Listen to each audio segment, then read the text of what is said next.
players, you know, who wants it more. And I'll tell you from our past experiences, there's no question who wants it more. Again, we have another opportunity to make history. You know, no team ever coming back from a 3-1 deficit in the Turner Cup Finals. Yeah, it's going to be a war. It's, you know, the talent, who has the best talent on paper is out the window. Whose record, they had the best record in the league, that's out the window. And now it's just the fact of who's going to want it more. We got exactly what we wanted now, and just got to come ready to play. This is something as a kid that you always dream about, you always talk about. Now I'm here. Tremendous feeling to know that you've accomplished so much so far, and we have a chance now to actually lift that trophy at the end of the night.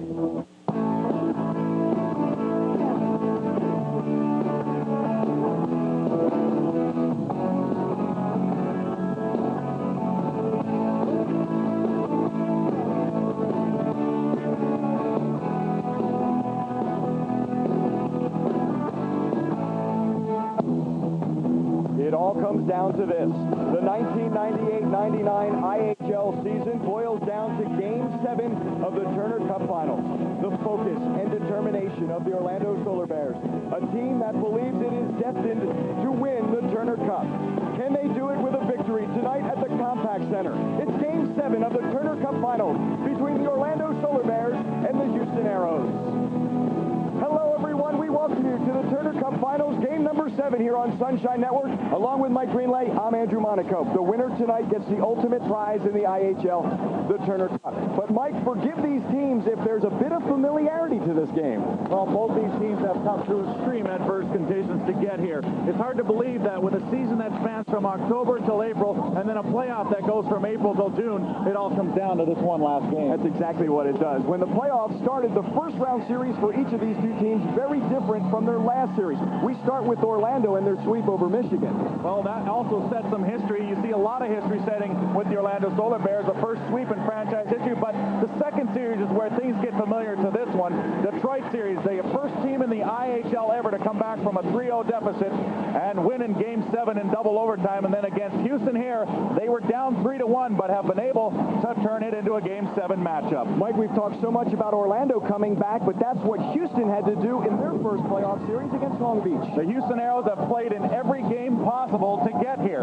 In the first series, they dropped down 2-1 and had to win in overtime in Game 4, and then come back and win at home in Game 5. Against Chicago, they were up 3-1, but Chicago fought back, turned it into a 7-game series, but the Houston Aeros were able to win that one as well. And then, of course, we spoke about this one. The Orlando Solar Bears were down 3-1. They forced a Game 7. Will the Houston Aeros be able to turn it into a win?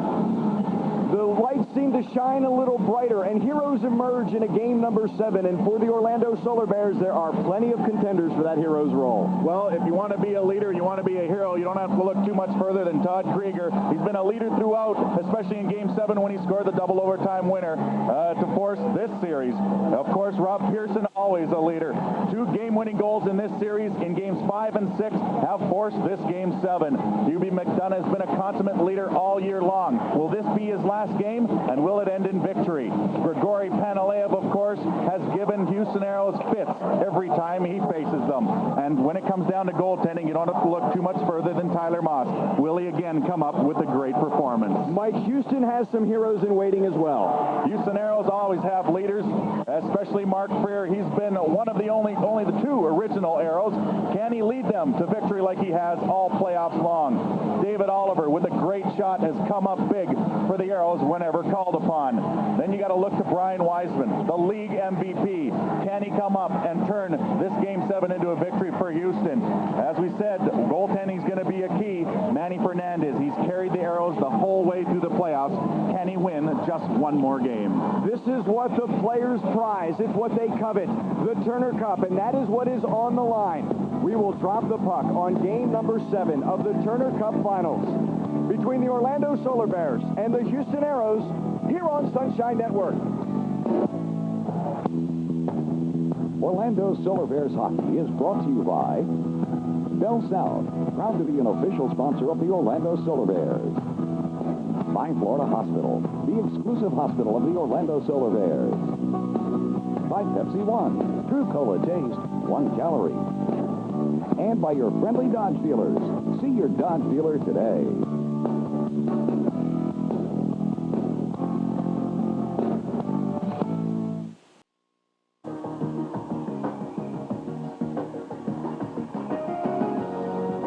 We play your game on Sunshine Network.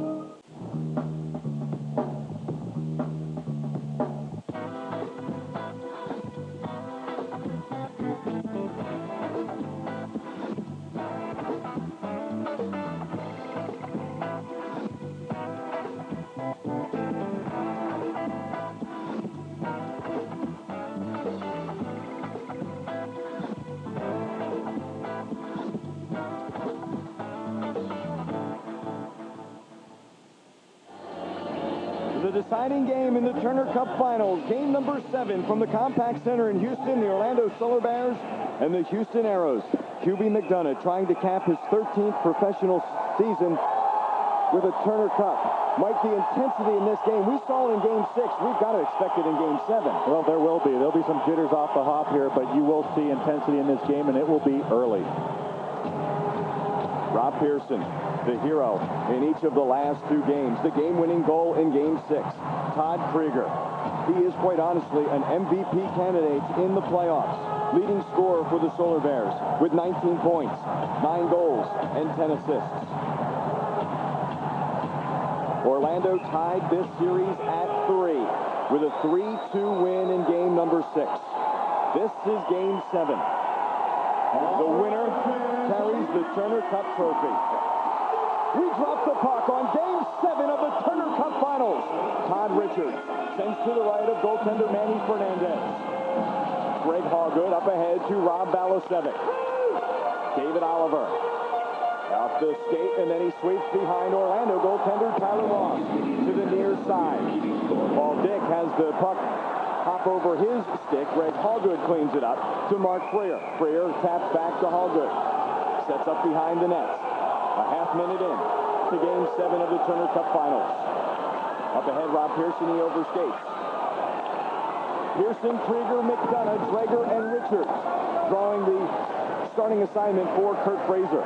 If you think of jitters off the hop, everyone wants to get a shift in early, but for another 3 or 4 minutes, everyone won't have a shift yet. So the first 3 or 4 minutes are key. And Lambert trying to get the puck is poked free by Pat Neaton. Lambert and Panaleyev bang along the near boards. Trent Cull will keep in as he skates towards the goal line. Now behind the net, Lamb can't play cleanly. That allows Terry Hollinger. Misfired on the headman pass all the way down the ice. Touched by Jason Ruff. An icing on the Solar Bears. As we take a look at the Florida Hospital lines to watch for the Orlando Solar Bears. QB McDonough and Rob Pearson, Mike Greenlay, they have been teamed, and they have been a terrific tandem on the line, whether it's been with Panaleyev or with Todd Krieger in these playoffs. Well, great compliment there. Panaleyev is going to use his speed, McDonough his smarts, and Pearson his brawn to get the puck into the zone and do something with it. Of course, you look at the other 2 lines there, again, very solid through and through, and that's why they're able to force the Game 7 that they did against the Houston Aeros. Good defensive pairings as well, and a lot of size back there that are going to help clear bodies from in front of that net. The defense has been solid for Orlando, stopping a very potent Houston offense. Race for the puck, Trent Cull and Mark Beaufret, tapped by Cull, and another icing on Orlando. Kurt Fraser, 4th season with the Orlando Solar Bears. That is the numbers for Kurt, including the Milwaukee Admirals. As the Solar Bears in the playoffs, he's 34 and 32. On the other bench, it is Dave Tippett, 19 and 16 in 35 playoff games. Dave Tippett and Kurt Fraser considered by many to be the 2 best coaches in the IHL. Well, they certainly have done a great job with their teams, particularly in the playoffs. They're both students and teachers of this game. Lamb wins the draw, back to Carl, poked free by Rob Kenny. He's got Panaleyev with him. Kenny sweeps into the corner, could not hit Panaleyev. Good defense there. Panaleyev then pushed off the puck by Trent Cull. Houston skates off ice. Free in the neutral zone, Curtis Murphy. Sends into the zone. Off offside, I believe, as Curtis Murphy tried to get that puck in. Of course, no delayed offside in the IHL, and you have to backpedal a little bit. But if Murphy would have backpedaled anymore, he'd have been over that red line and in threat of making an icing call, so he dumped it in and had to take the whistle. Cannot say enough about that rookie, Curtis Murphy. No longer a rookie, not after you play nearly 100 games. An excellent first season for Curtis Murphy. And Jason Blake, property of the LA Kings, and he's looking for the crowning moments with the Orlando Solar Bears and a Turner Cup title. Greg Andrzejak, he is back in the lineup for Houston. Cam Stewart knocks behind the net. It is Blake. Plays to the far side. Blake, Sevigny, and Sean Carter. Out there for Orlando, Jeff Christian. Uses the backboard. Sevigny is going to get there first for Orlando. Picks up along the goal line, gets shoved into the corner. Loses the puck to Cam Stewart. Cam Stewart ahead to Christian. He's got Wiseman on the right. Now Wiseman has the puck. Cross-ice pass. Just a little too strong for Cam Stewart. Behind the net is Jeff Christian. Looking to center. Pat Newton ties him up nicely. Trying to work the puck free was Stewart. Sliding in is Jason Blake to pick up the puck. He's got Carter with him. Gains the red line. Sends behind Manny Fernandez. Leads for Greg Andrzejak. Will go to the far board. But right to Terry Hollinger, who's at the left point. Back behind the net and into the corner. Now Jason Blake. He will try to throw a centering pass. Deflected. Blake will come in. Blake for the deep. Saved by Fernandez. Out in front. Sean Carter can't get his blade on the puck. Cam Stewart skates out. Gains the red line. And picked off by Terry Hollinger. Valasevic comes back. Sevigny will sweep in on Manny Fernandez. First test on Manny. He passes. Valasevic did not gain the red line. When Drager touches, that's icing on Houston. 16:57 left in the first. No score between the Solar Bears and Houston. No score in this game, but the first scoring chance. Blake will have a 2-on-0 in front of the net with Sevigny, and he has two options. He can either drive to the net, or he can drop a pass to Sevigny, but he doesn't. He just tries to do it himself. A good decision, but a great save by Manny Fernandez as he stretches across the crease. That's the first test, as you said, for Manny Fernandez. He passed it with flying colors. He looks like he's ready for this game. First shot on goal in this game, coming 3 minutes in. And it's off Jason Blake, who I thought was terrific in Game 6. He was flying out there. He did not collect the point. But his speed gave Orlando many, many chances. Barry Drager backhands all the way down the ice. Fred Hubbard waved at it. No touch, and that's an icing on Orlando. One thing that Houston has is relatively small, mobile defensemen. You look at Barry Drager for Orlando. He's a big, rugged defenseman, as is Ken Stavern. But one thing that they did add, the Houston Aeros, that is Andrzejak, who'd been out last game and the game before that, he adds a lot of physical play. Out comes Jeff Torrey, who has been there for the duration. And so they lose Torrey's ability on the power play, but they gain Andrzejak, who had a lot of experience with Pittsburgh. Holy shot is kicked aside by Tyler Moss. First shot for the Aeros. Swept in on Manny Fernandez, and he will cover and get a shavings off the skate of Dave Mackey. Well, Tyler Moss finally tested in this game, and he comes up big with a good pad save through a screen shot. This is a dangerous shot anywhere. A good decision by Trent Cull here. He just fires it through the crowd. He knows he's got guys driving, especially Oliver and Freer, who are already in front of the net. And any kind of rebound could turn into a goal. But once again, Orlando defense there to sweep up the mess. Dave Tippett talked about how Houston's done an excellent job on faceoffs, but too many shots are being blocked by the Aeros. Actually blocked by the Solar Bears off the sticks of the Aeros. What's the point of winning faceoffs is what Dave Tippett said if you don't get the shots on goal. Krieger behind his own net on the far wall, but is knocked down. In the neutral zone is Dave Mackey, along with Mark Beaufait and Tom Krieger. That is a veteran line if you've ever seen one. Mackey trying to work the puck free. Now Cull and Krieger collide.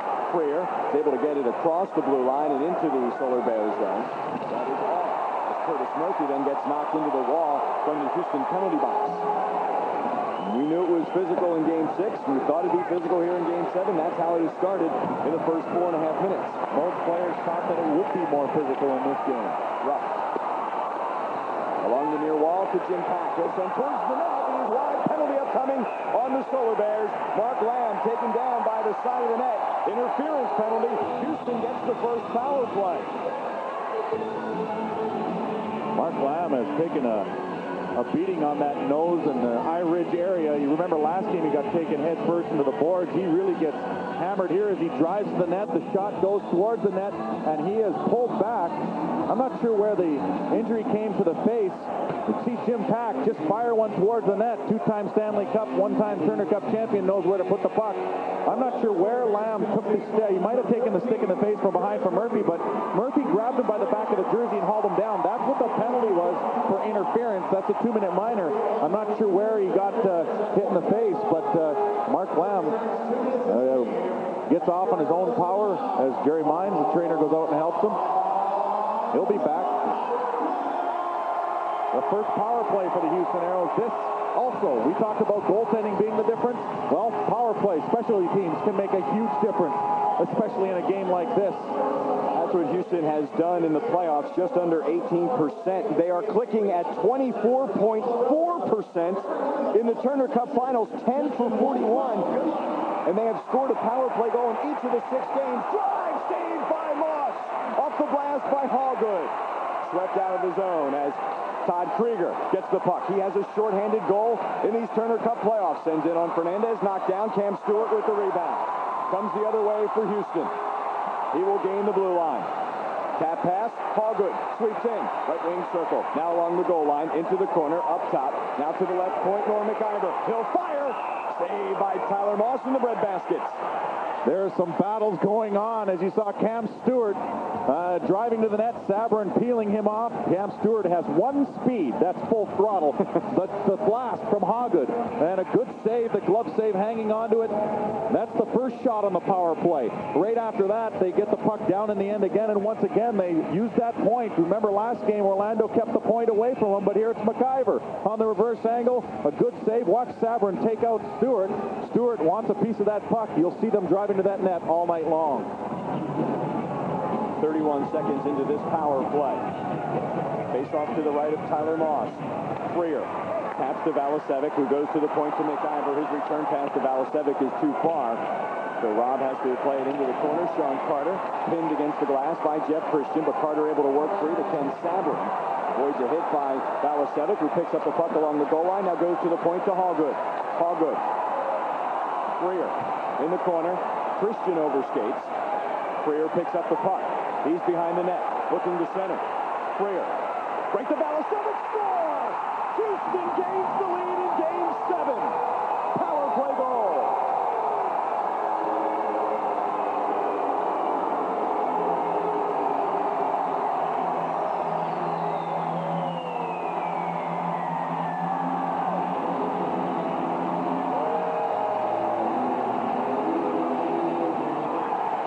We've seen this combination time and time again. It's just a little pass right underneath the stick of Hollinger between the legs, and Valasevic knows where to put it right upstairs because he knows that Moss was down there looking for a low shot.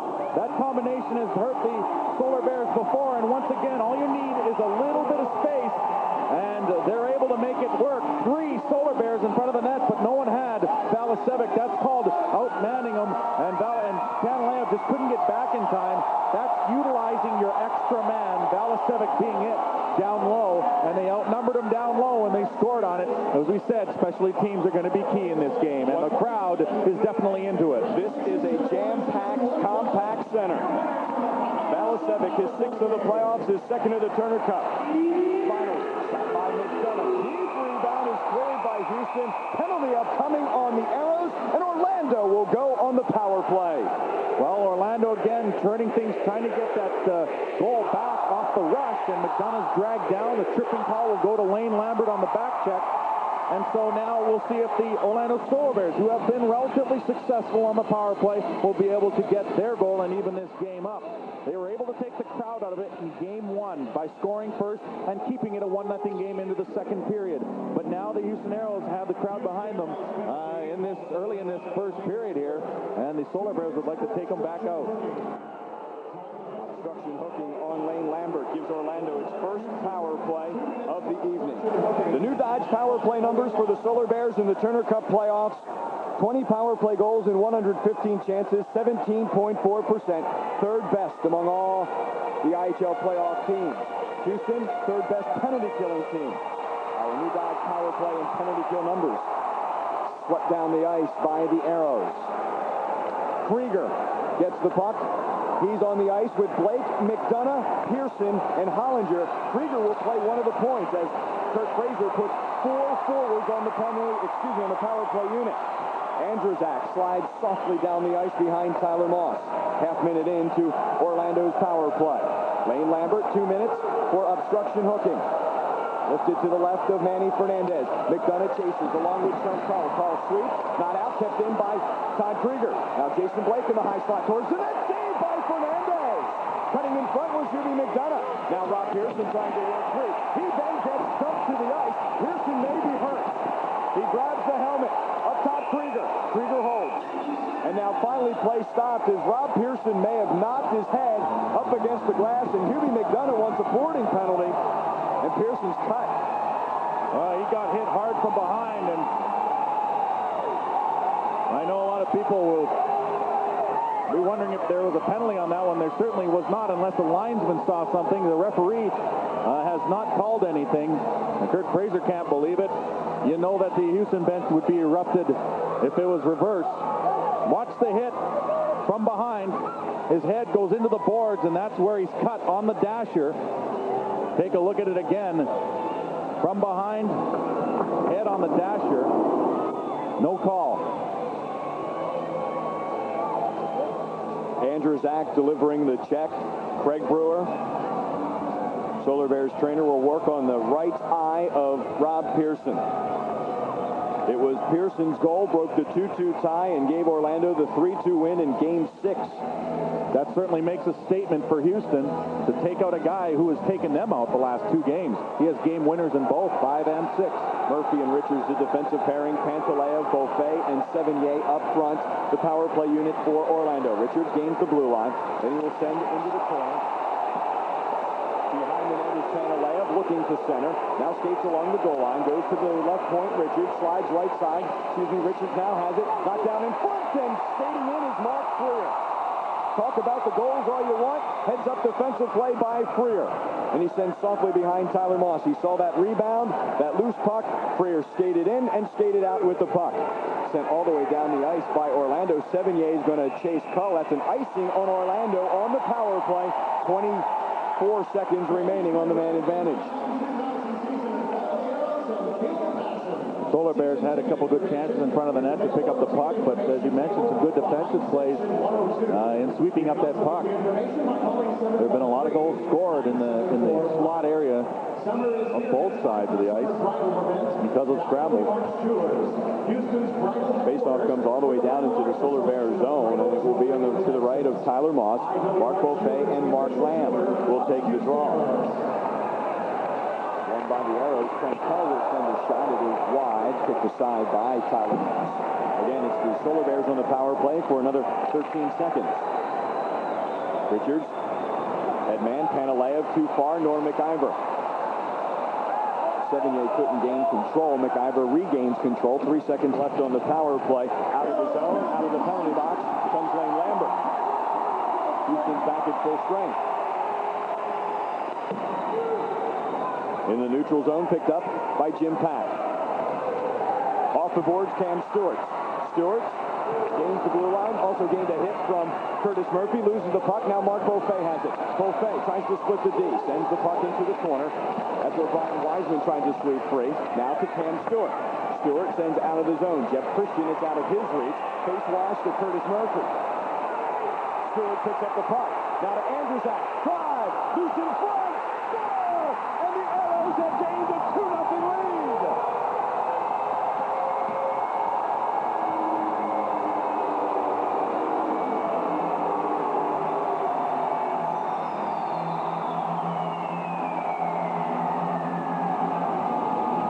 This is exactly what the Aeros wanted. This is why they wanted home ice advantage. Well, they have the crowd behind them, as I said, but when you jump out to the lead like the Aeros know how to do, it's going to be tough to come back in this game. I know the Orlando Solar Bears have done it for a while now, but this is the kind of game that you just find it tough to come back in. And an open net for Stewart looking for that puck. Once again, I say, the scramble has created a lot of goals, and you look at Stewart sliding in from behind, and he has a wide open net.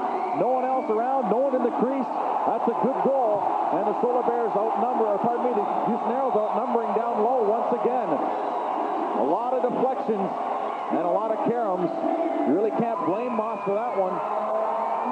Those are the kind of bounces you need to win a championship. You can't blame Tyler Moss for either of the two goals right No, now. that's true. It is Cam Stewart's 10th from Andrew Zach and Christian's second assist of the game. His 11th assist of the playoffs. Balasevic, Stewart, 2 goals being scored by a couple of Houston Aeros veterans. Just as we touched upon at the top, 2 veterans stepping up for Houston.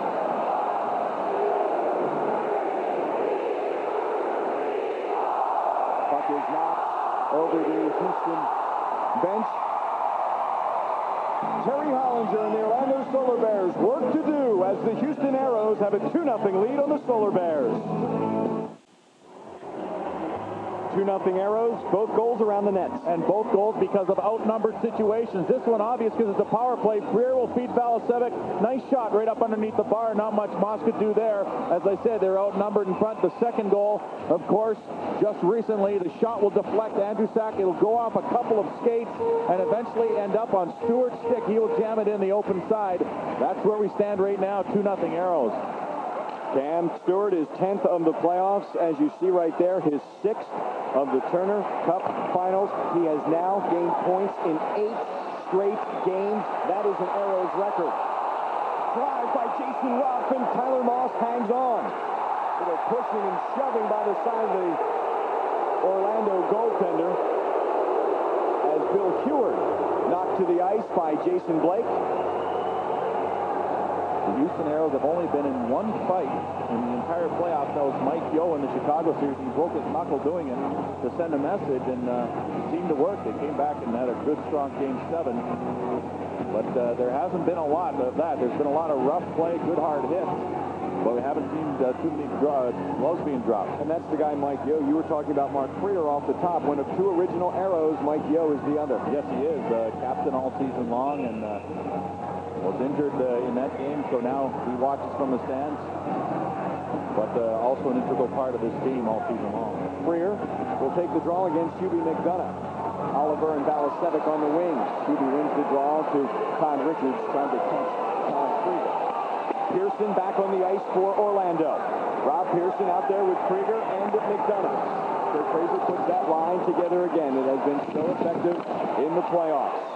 Pearson Trent Tull into the boards. Richards delivers a hit on David Oliver. Freer then outlet to Noah McIver. The veteran gains the blue line. McIver, cross-ice pass, deflected by Todd Richards, right to Rob Pearson. He gloves, knocks back down to the ice. Pearson skating up ice, now delivers a pass to Hubie McDonough. Drops for Todd Krieger. It's swept out of the zone by Mark Freer to Rob Balasevic. He gains the blue line. Cross-ice, Cam Stewart. That puck is deflected back into the neutral zone. Houston has to clear. They do. Stewart pressing, gets the puck back into Orlando's zone, but the Solar Bears able to clear. Murphy sends in on Manny Fernandez. Paul Dick with the puck. Ahead to Greg Andruzak. He gains the red line, sends behind Tyler Moss. Stewart will chase Murphy for the puck. Stewart gets there first, sweeps behind the net. Ken Sabourin. Turner Cup and Stanley Cup champion Ken Sabourin on the ice, playing with Curtis Murphy. Stoppage of play with 9:54 remaining here in the first, and the Aeros with a 2-0 lead. There is Sabby, back-to-back years. He won the Turner Cup and Stanley Cup. He won with the Salt Lake City Golden Eagles and with the Calgary Flames. And this is exactly why Kurt Fraser, John Weisbrod got Ken Sabourin for situations like this, and he's a key reason why Orlando's here. Well, it's so tough on opposing forwards in front of that net when you have a big, strong guy like Sabourin, because they just can't get free. He slows them down. He at least gets a piece of somebody going in the front of the net. As you look at Game 7, it's pretty even up, I would say. of late, this is the 13th year that out of the 54 in the NHL history that this series has gone to Game 7. Tyler Moss behind his net. Holds for Ken Sabrin. Rob Kenny gets bumped by Jason Ruff. Ruff works the puck free to Dick. Dick will send in front. Knocked down by Tyler Moss. Lane Lambert goes for the puck, along with Ruff, former teammates in Cleveland. Dick will use the backboard, slide around to the far side. Lambert and Sabrin. Lambert gets there first. Now Mark Lamb picks up the puck for Houston. He's by the side of the net. Centering attempt is deflected by Curtis Murphy. Picked up by Jason Ruff in the corner. It's Mark Lamb. Back pass to no one in particular. Sabrin will get there. His clearing attempt hits Lane Lambert. Finally, Rob Kenny backhands, but not out. Kept in by Baltic. Now Curtis Murphy. He catches Grigory Pantaleev. He's knocked off the puck, but Rob Kenny gets it in his skate. He'll send to the right of Manny Fernandez. Solar Bears go for a line change. Greg Hawgood quickly up the ice for Houston. Gains the red line. Lifts over Terry Hollinger. Cam Stewart will chase in the corner. Jason Blake gets there first. Penalty upcoming on Orlando. A hooking penalty on the Solar Bears. When we come back to the Compact Center, the Aeros will be on the power play and ahead by 2 goals in the first period of play. Dave Tippett looks on as his team gets a power play. Tippett has changed his lines up once again back to some original lines that he had. As you notice on that last shift, he had Lambert, Lamb, and Ruff. They played so well together. He's got them back together again. And we'll see what they can do with this power play. Blake in the box. Obstruction hooking the call. Houston back on the power play. Second time tonight. They cashed in on the first opportunity. Wiseman and Beaufait on the draw. Puck is loose to the far boards. Todd Richards tries to get there. Sweeps, but not out. Back behind the net. Now the puck is worked free into near boards, and that's where Barry Drager will send out of the zone.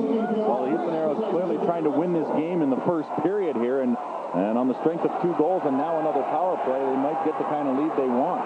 Looking to throw a knockout punch early is what Houston's trying to do.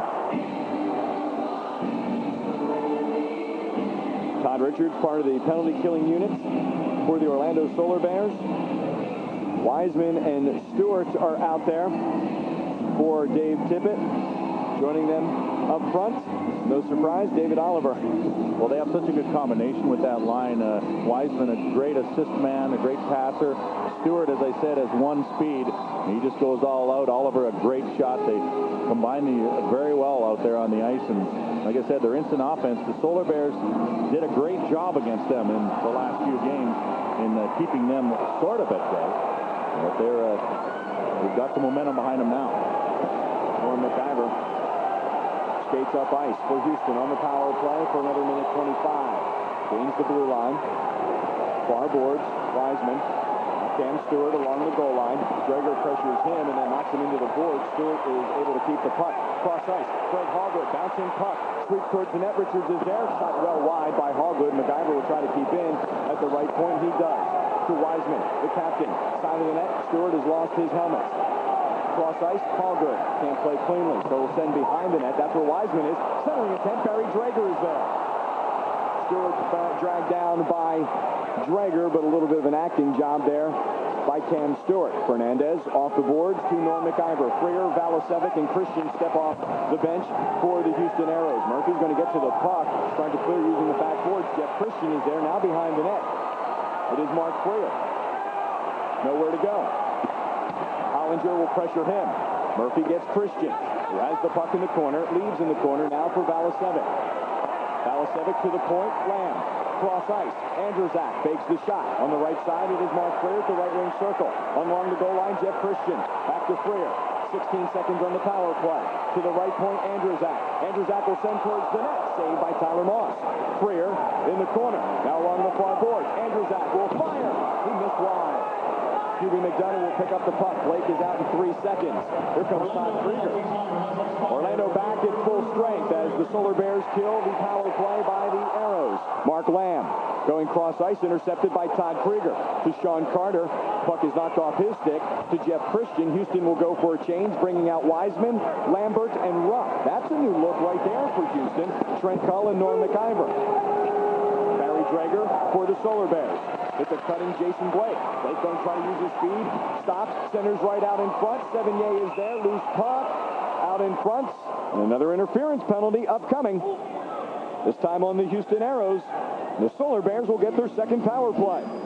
As you said, a new look on that last line with Wiseman out there, Ruff and Lambert. One thing Dave Tippett seems to be trying to do is keep Orlando away from trying to match up any lines, but talking to Peter Horacek just yesterday, he said we're not really trying to throw any matchups out there, so we're just trying to just keep the game in our flow and in our control. And but Dave Tippett still switching his lines up, and it seems to be working with him so far. Norm McIver gets the holding penalty, so maybe the Orlando Solar Bears can make one of their patented comeback runs again here early in the first period. Doesn't matter if it doesn't come in the third period. It can come in the first. Beaufait, Panalev, Sevigny. That's a new look. Neaton and Richards on the draw, won by the Aeros.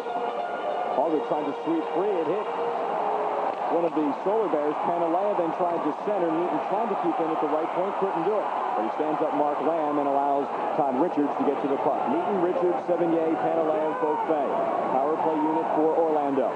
Lane Lambert, Mark Lamb, Paul Dick, Greg Hogwood killing the penalty for Houston. Neaton behind the net to the near side.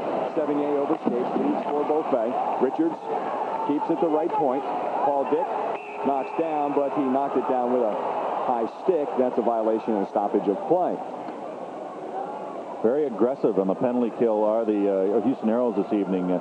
You noticed that the Solar Bears were able to move the puck around rather nicely in Game 6. They had a little more room, weren't being forced as much, but right from the get-go, Houston came out of the gate strong. That's what the Orlando Solar Bears expected in Game 6, to have them come out of the gate hard. They were able to weather that storm, but not this evening, and they have some climbing back to do. McDonough with Blake and Pearson, Hollinger and Krieger at the right point. Again, 4 forwards out there for the Solar Bears. Knocked out of the zone by Greg Andruzan.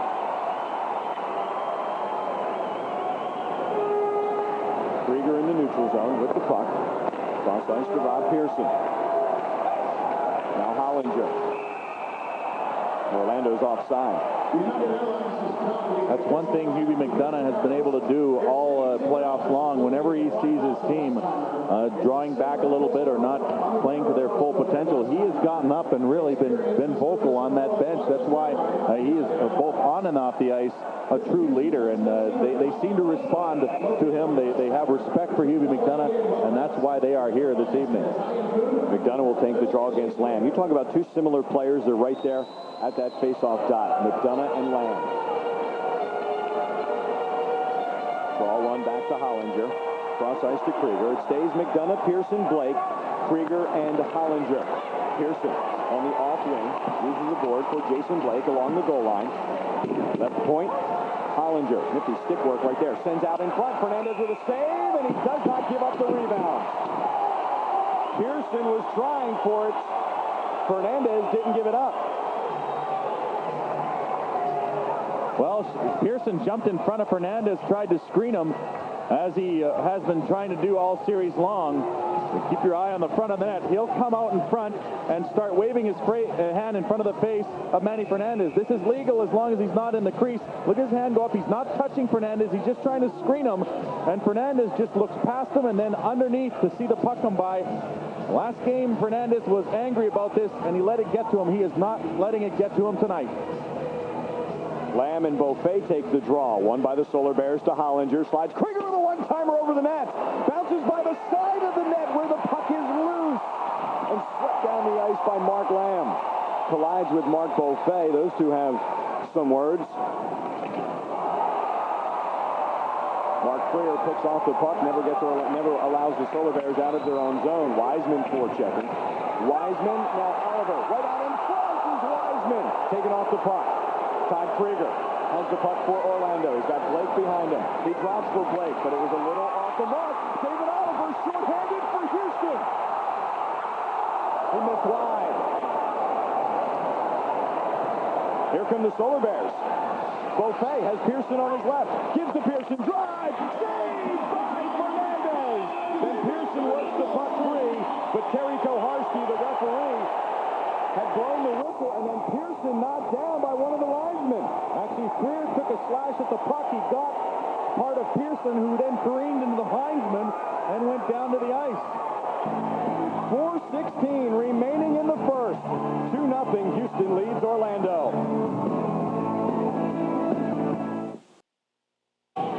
The Compaq Center in Houston, the site for game number 7 of the Turner Cup Finals, the deciding game 7. And the Houston Aeros have a 2-0 lead on the Orlando Solar Bears. 4:16 remaining in this first period of play. The Houston Aeros coming out very aggressive in this first period, Mike. Well, Rob Pearson yesterday said it will be a war. But that means you have to win all the little battles. And right now, Houston has won a couple of little battles, but there's one thing that you've been able to learn in this playoff season, that you can never, ever count out the Solar Bears. They always have something coming back. They never say quit, and they never say die. That's because of their leader, Kurt Fraser, the head coach. We talked to him in the first intermission. We talked to him yesterday, and his thoughts about this Game 7 and about what this team has done this season and in the postseason. That's coming up off the ice, our first intermission, presented by Bell South. Behind the net is Norm McIver after Houston wins the draw along the far boards. Brian Wiseman returns a pass to Jeff Christian, swept off his stick by Pantalev, but then Wiseman sweeps back into the Solar Bear zone. Wiseman will battle Pantalev for the puck, overskating as both those players, and Curtis Murphy able to move the puck into the neutral zone. Cross-ice pass hits Jeff Christian, tries to hit Cam Stewart with the puck, overskating. Now Sean Carter has it. Pierre Sevigny will send to the right of Manny Fernandez. Fernandez gives it right to Sevigny. Trent Cull got there in time to block any scoring attempt by Sevigny. Pantalev along the far board. Someone has lost the stick. It's Sean Carter. Sevigny holds off Norm McIver along the goal line and in the corner. Pantalev will pick up the puck. He has given Houston fits in this series, has Pantalev. Sevigny along the goal line. He will work his way behind the net. Knocked to the ice by McIver. Sean Carter comes in and picks up the puck. He's got Cam Stewart on him. Sevigny battle behind the net. Carter is there, Stewart is there, McIver is there, Sevigny there. Sevigny trying to work the puck free. Eventually Cam Stewart does. Caroms off the glass. Centering attempt. Trent Cull was there to block that attempt. Now Curtis Murphy coming. Score! One-timer! Grigory Pantalev! Orlando's on the board. That is nothing but hard work by the Solar Bears, and they get rewarded. That is an even strength goal, Andrew, and a nice one as well. Very similar to the goal scored on a power play by Houston. Just a pass from behind the net and a rapid shot by Grigory Pantalev. He got rid of that in a hurry. Just a quick little pass by Sevigny, and it's already off the stick as soon as he gets it on there. Top corner there. Nice shot over the glove by Pantalev. You just mentioned that he's given the Aeros fits. Well, he's done it again. He had 2 Aeros trying to check him, and he still got the shot off. Sevigny gets the assist, and for Sevigny, that is his first point since game number 3. Grigory Pantalev, 7th of the playoffs, his 5th in the Turner Cup Finals. Well, to be honest with you, we didn't expect any running away by either team in this game. It started to look like that in the series. Obviously, the Solar Bears were able to shore things up and bring it back to make it game 7. And now again, they're trying to come back and tie this game up before the first period's through. It's 2-1 for Houston. Beauvais, Kenny, Mackey, the line for Orlando. Gregor and Richards. Freer tries to work the puck free. And Houston is offside as Freer and Oliver tried to work free in the zone. Rob Kenny was a question mark before Game 6 because of potential food poisoning. He ended up being okay and had a pretty strong game on that one line that he was with. Pantalev on that line as well. But with the shuffling of lines by both these coaches, it's hard to say who's going to be on what line this evening. The combinations, though, as I said, are pretty solid with the depth on both these teams. Along to the near boards, David Oliver holds off Todd Richards. Puck worked into the neutral zone, and then Oliver will send into the Solar Bear zone, but Barry Gregor is there. Backing up his partner, Todd Richards. Now Dave Mackey plays into the neutral zone. Oliver, as Freer clears, sends deep. Freer's going to get to the puck along the far boards. It is bouncing, and he overskates. And that allows Grigory Pantalev to pick up the puck. He also picks up Lane Lambert. Mark Beauvais will send to the left of Manny Fernandez. It bounces behind the Houston goaltender, plays to the far wall. Penny gives the pass. The drive, save, rebound, Mackey! How did that not go in? How did Mackey's rebound not go in?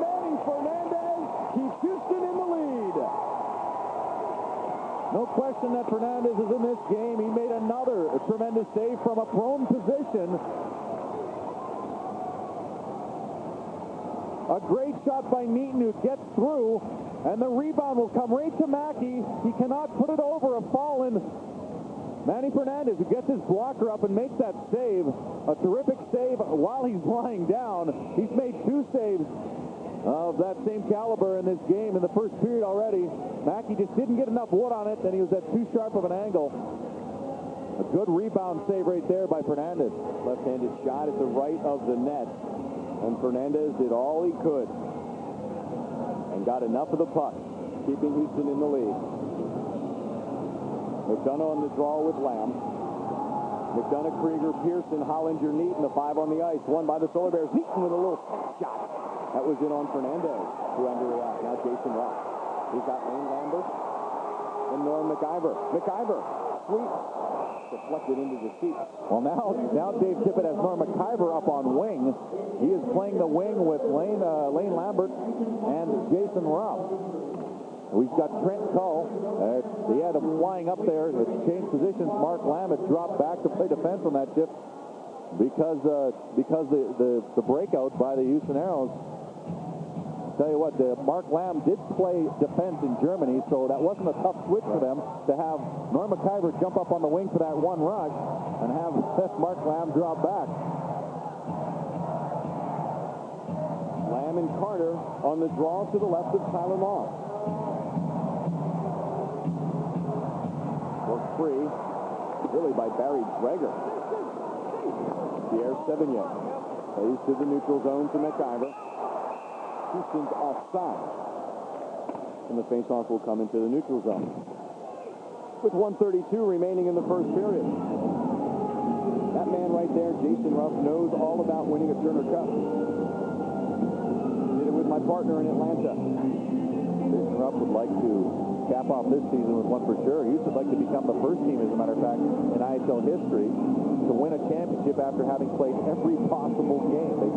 They got the bye in the first round, and then they played 5 games in the second round, 7 games in the third round, and again they're playing 7 games here in the Turner Cup final. But they do have to win. This game can be history-setting in either way. Sevigny and Lambert collide off the draw. Actually, before the draw. Dreger in the corner with 1:20 remaining in the first. Solar Bears have put Houston's lead in half. It was 2-0, now 2-1. Jason Ruff hits Mark Lamb. Lamb sweeps the shot, knocked down by Todd Ritchie. Grigori Pantaleo. Ahead to Sean Carter. Wide of the net. Hernandez lets it go. Sevigny gets to the puck first. Sevigny is taken down, and he draws a penalty. Excellent work by Pierre Sevigny, drawing a penalty on Norm McIver. Well, he had speed coming into the zone. He just chipped the puck ahead and then chased it. And because the puck wasn't next to him, anything that McIver does to him is an interference call and just drags him down. He chips the puck ahead and then chases it, as I mentioned, but that's all. He was lassoed in the corner. McIver trying to play the body, but the puck had already skidded by. So now, with a chance, a minute left in this period, a chance to tie it up going into the first intermission. Booking penalty on McIver. McDonough, Krieger, Pearson, Neaton, and Hollinger, the power play unit. Pearson comes away, and he got a stick by the side of the head. Pearson got it in the right side of his face. He was taking a beating this evening already. Hollinger. Sliding Greg Hallgood knocked Hollinger off the puck. And now Mark Freer will skate and slap down the ice. Solar Bears' third power play of the period. 0 for 2. 2 shots on goal. Neither play off the board. Kept in by Krieger, but to Mark Lamb, sees empty ice, sends the puck down the ice. Moss sets up, 20 seconds remaining in this first period. 1:15 remaining on the power play. Pearson gains the blue line, tries to get around Andrews out. Looking to center with McDonough screaming towards the net. Leads for Judy. 10 seconds left. We'll go to the point to Richards. Richards keeps. Now gives to Pearson. Return pass out of the zone. That'll do it for the period. Time winds out, first 20 minutes of play. Houston got the early advantage, but Kirk Fraser and the Orlando Solar Bears got the final goal, and we will get thoughts from Kirk Fraser about Game 7, about the Turner Cup Finals, about the playoffs, about his team. Houston jumped out on top. Rob Balasevic, sixth of the playoffs from Freer and Christian. Houston had a 1-0 lead. The Aeros made it 2-0 when Cam Stewart scored. Christian's second assist of the game. Greg Andrzak also with a helper. But Orlando got the final goal of the period. Grigory Pantaleev, his 7th of the playoffs, his 5th of the Turner Cup from Pierre Sevigny. The 17-minute mark. 2-1. The Houston Aeros lead the Orlando Solar Bears at the end of the first period of Game 7 Turner Cup Final. It has been an incredible season for the Orlando Solar Bears, down 2-1 in the first intermission. And the architect of the Solar Bears' success, head coach Kirk Fraser. We talked to him yesterday.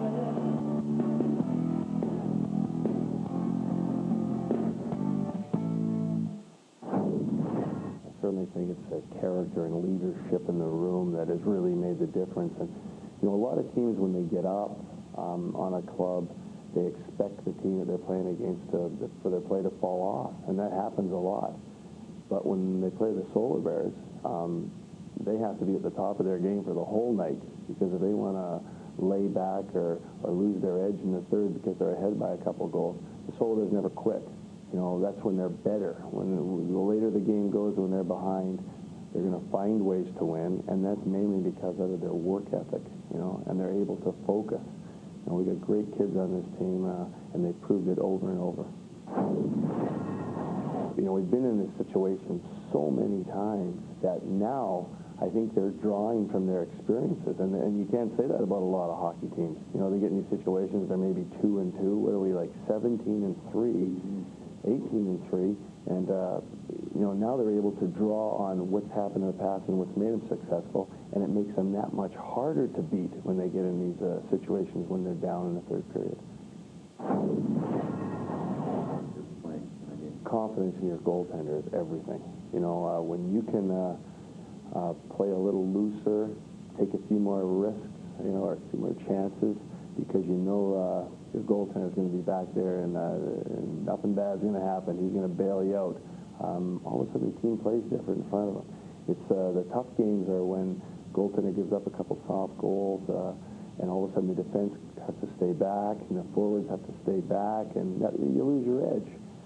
But Moss has been tremendous since the day we got him. If you look at the record he's got since he arrived, I don't think there's a goaltender you know, in hockey that's got a better record. So we're very glad to have him, and we're looking for him to have a great performance tomorrow night. I thought we did a great job of matching their intensity, especially in that building. It's a pretty hostile environment, you know, 16,000 people and loud. Our guys managed to focus themselves, and again, that's from veteran players that have been through the wars before, allowed us to play at a higher level. The Game 7s, you know, a lot of guys don't realize, like, how many Game 7s in a championship are there, you know? There's not a lot. I mean, this is an opportunity. This is what guys live for. You know, this is why we play this crazy game, is to get in these situations and find a way to make it happen. And like the way the guys have gone through this playoff run so far has been amazing.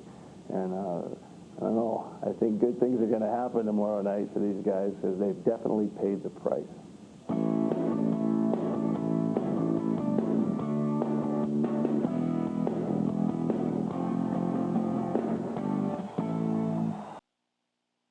Compact Center in Houston, and the Houston Aeros have a 2-1 lead on the Orlando Solar Bears. Houston with the first 2 goals of the period. Orlando Solar Bears answered late. 20 minutes of hockey in the books. Along with Mike Greenlake, I'm Andrew Monaco. So much for 2 teams that are going to be tentative and feel each other out. Really an intense first period. Very intense. Houston came out hard. Orlando answered back hard. No, there was no tentative play at all, actually. But you wouldn't. I don't know if you really should expect that in the Game 7, because there's been so many games prior to that they know what to expect expect from each other, and I think they gave them each other what they expect. We know what to expect, and here's the reward. Lift that right arm, will you? Lift that right hand. That's what they're playing for. Mike Greenlay winning the Turner Cup 1993-94 with the Atlanta Knights, and that is the Turner Cup ring that he proudly wears, as he should. His name etched on the Turner Cup. We go to the highlights from the first period of play. Houston trying to get a ring and a cup. They got the first goal. Well, they tried to. Orlando Solar Bears did a great job here. Blake 2-0 in front of the net, but that may be the difference in the game right there as Fernandez makes a great save. But on the power play, Freer to Bally Sports, also from Christian, and they get on the board 1-0. It could have been a different game. And then a couple deflections off skates. You always say, get a shot from the point. You never know what's going to happen. Stewart has a wide open net to jam it home. But as always, the Solar Bears are always in a hockey game. And Sevigny to Panalev, the man who seems to get under the Aeros skin with goals. Panalev gets them back within one. And then how Dave Mackey doesn't tie this game. Manny Fernandez, brilliant. Keep remembering these saves by Manny Fernandez. They may be key later on. Those are two saves right there that could have easily been goals and flip-flopped the score from what it is right now. We have talked about the veterans on each of these teams, and both of these teams know how to win, no question about it. And you learn how to win. And that's because a number of the players on both of these teams have championships. They've won titles. We start with Orlando and the players who have won crowns. Well, you got to look. Players do draw from experiences, and you run right down the roster. Sabrin has NHL, IHL rings. Richards in the American Hockey League, as well as Hollinger. Littman won with Richmond in '94 in the East Coast Hockey League. And then there's some college players. They know what a one-game series is all about. That's how college is played. And of course, when you look at some of the champions with the Solar Bears, you also have to look at some of the champions of the Houston Aeros. They have a lot. Jim Pack with 2 NHL rings and an IHL ring. And Jason Ruff with Atlanta Knights. Mark Lamb, of course, with Edmonton. And you run down the list for some more NCAA championships there. Valasevic had 2 at Lake Superior in '92 and '94. These guys know how to win, and when you draw from that experience, that's what gets you the cup. One of these teams are going to look back on this Turner Cup Finals, and they're going to be able to say they were champions of the IHL this season. 2-1, Aeros lead the Solar Bears. Bell South presents You Call the Player. Rookie Anders Bjork sets a Solar Bears record, scoring 26 seconds into Game 3 of the Eastern Conference semis at Cleveland. The Lumberjacks will go to any length to win Game 3, but they can't hold off the Solar Bears. Which veteran seals the win for Orlando? You call the play. Sports Surfing, SunshineNetwork.com. Got to keep going now and play our game. Pete, you after 20 minutes of play from the Compact Center in Houston, the Houston Aeros with a 2-1 lead on the Orlando Solar Bears. Game 7 of the Turner Cup Thank you, Finals. Peter, and good luck in the second period. Andrew, all even at 3 wins apiece. Aeros with the first 2 goals. Valasevic and Stewart, then Pantalev for Orlando. Shots on goal. Orlando holding a 1-shot advantage. Houston cashing in on one of its 2 power plays. Orlando will have the man advantage when the second period begins. Face-offs are even, and penalties just about even. As are our sprint stats after 1 period of play. Second period approaches. The Aeros have a 2-1 lead on the Orlando Solar Bears. Sunshine Network and the Orlando Solar Bears. You play your game. They rebound score! Todd Richards! 1-0 Orlando. Houston Aeros with a 2-1 lead on the Orlando Solar Bears. Andrew Monaco and Mike Greenlay. Orlando starts the second period on a power play for another 55 seconds. Pat Neaton off the draw, winds behind Fernandez. Paul Dick over skates. Mark Beaufay has the puck, sends behind the net. Greg Hallgood backhand. Hollinger keeps in along the near boards. Puck was played with a high stick, but then that is waved off. Gregory Pantalev, high slot. Moves around Mark Freer. Now will spin atop the right wing circle. Spins again, then he gets knocked off the puck. May have gotten an elbow in the face. Pantalev still lays on the ice. Drop pass. Hallgood fakes, gets around Neaton. Shot up and over the net. 25 seconds left on the Orlando power play. Neaton Freer sends deeper, though. Hollinger reverses, and Pantalev will come back and pick up the puck. 15 seconds left on the power play. That's what Houston is in the playoffs when leading after 1 period of play. It's a pattern they're very familiar with. 6-1. Pantalev looking cross ice. Instead, backhand pass off the boards to Sevigny to Todd Richards. Goes back to Barry Dreger. Power play is over as McIver comes back onto to the ice, out of the penalty box. Puck is sent to the left of Tyler Moss. He'll play behind his net. Barry Dreger. Wiseman gets tripped by Tyler Moss, and the goaltender is going to pick up a 2-minute minor.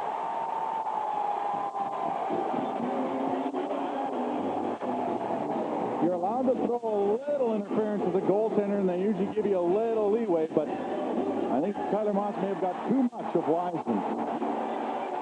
Now back down the ice, Greg Andrzak. Is that Pierre Sevigny down the other end of the ice? Well, they better hope they're not going to get two here, because 5-on-3 is disastrous. I think Sevigny and Andrzak. Keep an eye on Moss and see if he gets a piece of, well, he does keep his leg, but Wiseman was cutting pretty close to him. I don't know. It's a call of interference on Moss. We'll see if Sevigny may have gotten one too. I mean, he might call coincidentals between Andrzak and Sevigny. Let's see what the calls are here. He may even this up. Moss gets tripping, and that was the original call, and that comes at 1:13. Sevigny's in the box maybe for his own penalty and not serving for Moss, so we'll have to wait and see. He could either be serving that one for Moss or be serving his own penalty, and then they'd have to take someone else that was on the ice and put him in the box. It was down by Manny Fernandez all the way down at the other end of the ice. Well, they left that penalty box open, and they're probably waiting for someone that was on the ice to get over there and serve the penalty for Moss, so it's going to be coincidentals between Andrzak and Sevigny. They've been going at it all series long. Of course, Andrzak hasn't been in the last two games because of an injury, but before that, they certainly had some battles. Terry Koharski, our referee for game number 7. Door is still open in the Solar Bears penalty box. And it has to be somebody who was on the ice at the time of the infraction to serve Moss's penalty, and it will be Grigory Pantalev. 2 minutes for obstruction stricken. As I said, as a goaltender, you can throw a little bit of interference as long as you don't throw out an appendage. If you're just coming back to your net in the natural path that it takes to get to your net, that's fine. But if you make any move or stick out a leg or stick or arm, and that is tripping. That's what Moss got. Houston's on the power play, 5-on-4. Cross ice pass is intercepted by Todd Richards. Ahead to Hubie McDonough. Puck is deflected. Rob Pearson's going to get to the puck first for Orlando, and he gets knocked off the puck. Houston on the power play. The Andrzak and Sevigny penalties are coincidental for roughing. Moss, the obstruction, tripping. Wiseman, drop pass. Hallgood fakes the shot. Swings left side. McIver cross ice trying to hit Oliver. McDonough slides the puck out of the zone. Now Rob Pearson, as Cam Stewart came back, again without his helmet. Catches Mark Freer. Freer gets Stewart on the left side. Stewart comes in. Puck is loose. Mark Freer goes to the point. Hallgood fakes the shot. Now McIver cross ice. Oliver backhand hit the post. And cleared by the Solar Bears. Those are those bullets that the Solar Bears have dodged in games 5 and 6. And they do it again here in game 7. Christian, drop, shot by Valicevic is wide. Kenny clears. The Aeros have hurt them in games 5 and 6, not being able to bury the chances. Freer, knocked to the ice, works the puck free, but right to Todd Krieger. Excellent job. Knocked down by Rob Kenny. Collision at center ice. Jeff Christian. Another 25 seconds on the power play. Wiseman gains entry into the zone. Now right wing circle, he spins. To the point, Paul Dick sends towards the net. That may have hit Hollinger in the face. A blast from the left side, Mark Lamb. And Tyler Moss gets knocked down. He lays in the crease. Between Rob Pearson and now Tyler Moss, Craig Brewer has a regular shift. Well, I hope he stretched before the game, because he has been out there a few times. I think Moss took that one right off the old melon. The slap shot, I think, caught him up high and just sat him back on his rear end. And so the referee Koharski blew the whistle down. I think Craig Brewer's asking him, what game is it? Yeah, yeah. Automatically, you have to say Game 7, of course. Hard shot by Lamb. The puck's fluttering already, and it just either catches him in the face or in the shoulder area, and he just falls back. Gets the whistle. Shook him up a little bit. Those masks are made out of Kevlar. It's a pretty hard material, and it's hard to really get too badly injured, but it still rings your bell, I can tell you. It still rattles your cage, and Moss is just using the time here smartly to not only give himself a rest, but his team as well. Another 11 seconds remain on the Houston power play.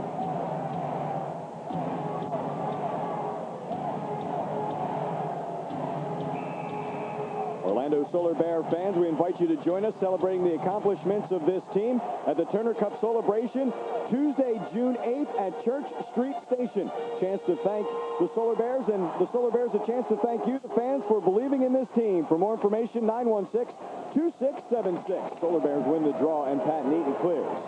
All the way down the ice. That will be enough for Pantalev to come out of the penalty box. And Houston cannot score.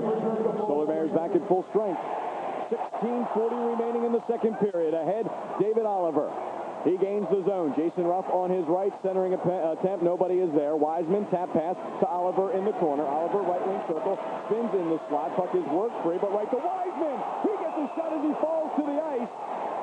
Saved by Moss. Just a quick whistle there, no penalty. 16:26 remaining in the second. The Aeros hold a one-goal lead on the Orlando Solar Bears in Game 7 of the Turner Cup Finals. Game 7 was going to be physical. Need any more proof? Here you go. Some good hitting early in this game, and it has continued all the way through.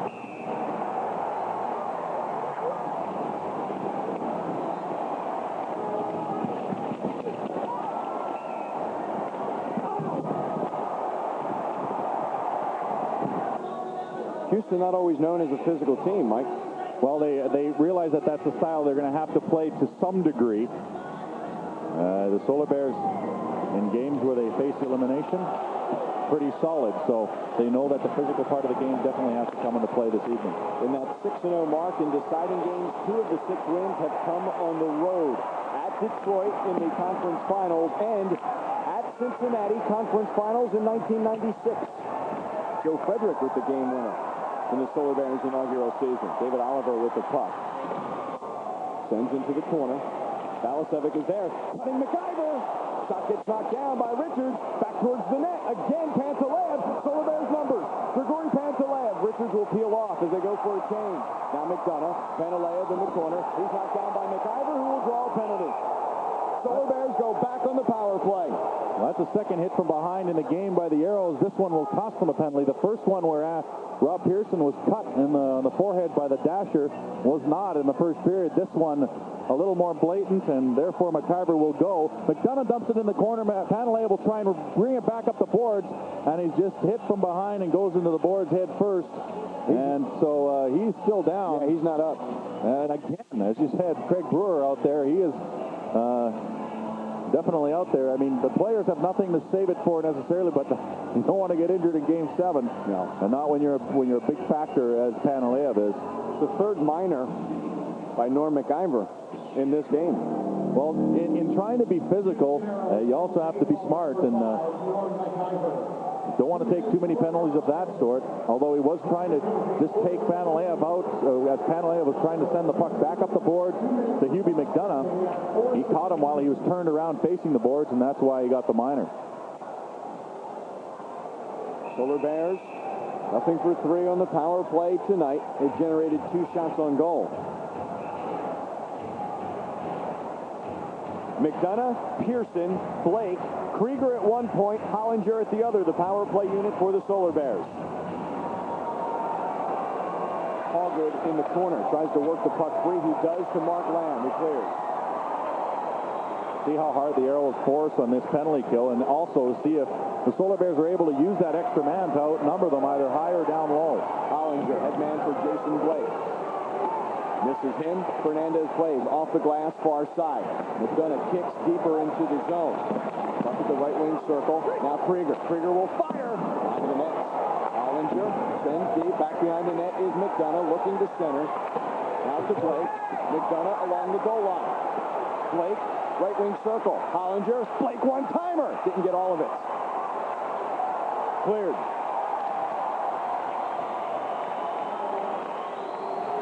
Krieger has Blake on his right. Can't deliver the pass to him.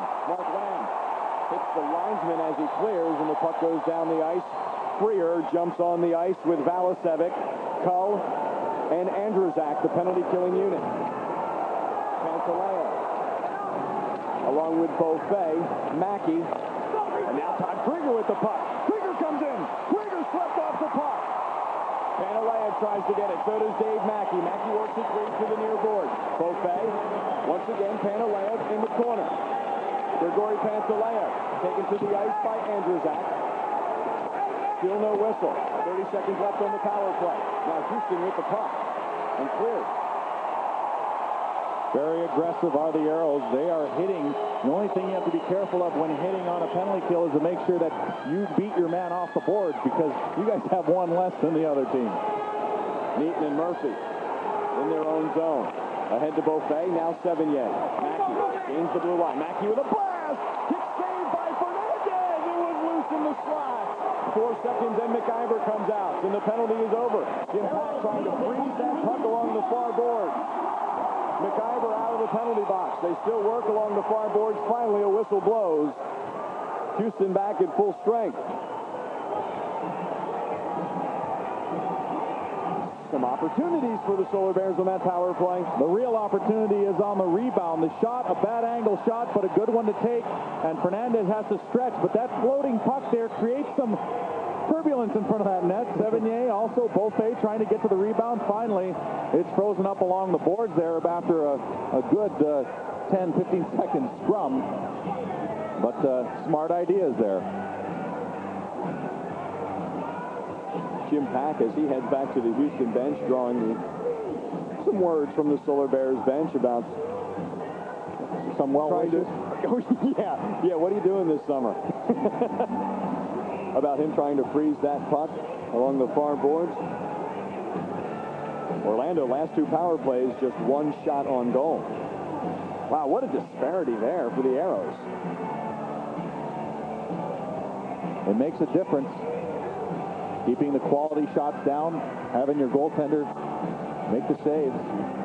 I mean, when Fernandez has been good, he's been very good, but at times he's looked bad. Been solid all night long, as has Moss, and that's why we have that 2-1 score. In the second period, 13 and a half minutes. Jason Blake trying to use that speed. Blake is knocked off the puck by Trent Cull. You can't play defense any better than Trent Cull did right there.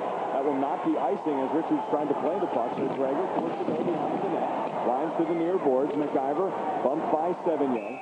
And that's an offside on the Houston Aeros as Lane Lambert has not cleared the zone. Well, Lane Lambert's a veteran of 15, 16 years. He knows what it's all about. Would like to find his first championship. And I'll tell you what, there's a lot of players here that have either been to Game 7s or even been to championship series or games and not been able to win. So there's a lot vested in it for those guys. And you look at Jason Blake, who's a rookie this year and tries to break around Trent Cull. Trent Cull, what a great improvement he's made in his couple years here with the Aeros. He's been, not only has he been very physical for their team, but also has been able to move the puck well. And if you can catch Jason Blake like that, then you're doing something, because he is like a water bug. I mean, he can fly down that ice, and that's where he usually beats guys, is right around the corner there. Exactly what he can do. Puck in the Houston zone. Brian Wiseman along the goal line, sends softly behind the net. Christian will battle in the corner with Hollinger. Now leaves behind the net. Pops over Sam Stewart's stick. Hubie McDonough knocks Brian Wiseman off the puck, up to Rob Kenny, who gets pinned by Andrzejak and forcing Jim Pack back into his own zone. To Andrzejak, now Wiseman. in the neutral zone. McDonough can't work free. Neither can Wiseman as Pearson comes back. They battle in it. Christian gets a couple of whacks in. Misfires on a pass to Cam Stewart. Cleared by Pat Neaton. Andrzak cuts pass, but right to Hubie McDonough. Catches Rob Pearson. Pearson swept off the puck and knocked into the boards by former teammate Jim Pack. They played together in Cleveland. 12:15 remaining. In the second period, 2-1 Houston. Jim Pack with the puck. And both Hubie McDonough and Greg Andrzak will be called off the ice. 12:08 remaining in the second. 2-1 Houston.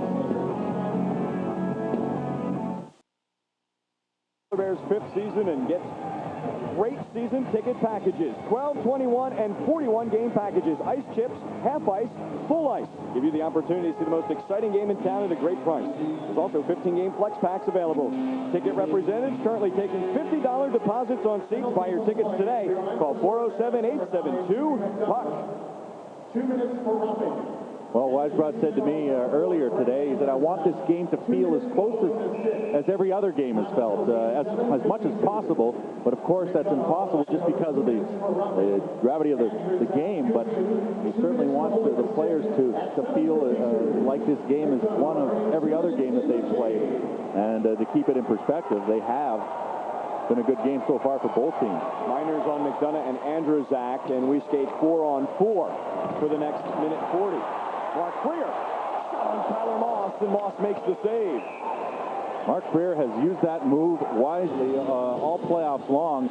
Now, all he does is get that puck on net, but he makes the quick little move right to get the puck around the defenseman. He'll try and just circle it around and then take the shot. Just a little deke and then the shot. He gets the puck on net. Sometimes the quickness of that shot is what gets the puck by a goaltender. He scored earlier in this series, I believe, game 3 like that. Game 4, pardon me, it's the same way. And kind of used right there. Pat Neaton as a screen on Tyler Moss. Uses him as a screen, then gets out to the side, gets an open shot, and sometimes those are able to go through. All good one-timers up and over the net. Side of the net. Centering attempt by Brian Wiseman. Right to Todd Richards, ahead to Todd Krieger. He's got Hollinger and Beaufait with him. On the right wing is Hollinger. His drop pass intercepted by Cam Stewart out of the zone. Todd Richards will pick up the puck in the neutral zone to Hollinger. Holly sends. Paul Dick will retreat. Andrzak and McDonough in the box. It's 4-on-4 hockey. Some open ice out there. Skating with the puck, Greg Hallgood. Overskates Cam Stewart. Knocked off the puck by Todd Richards. Beaufait misfired to Richards, so Todd will peel off and get a change. It's an icing on Orlando. And a stoppage of play.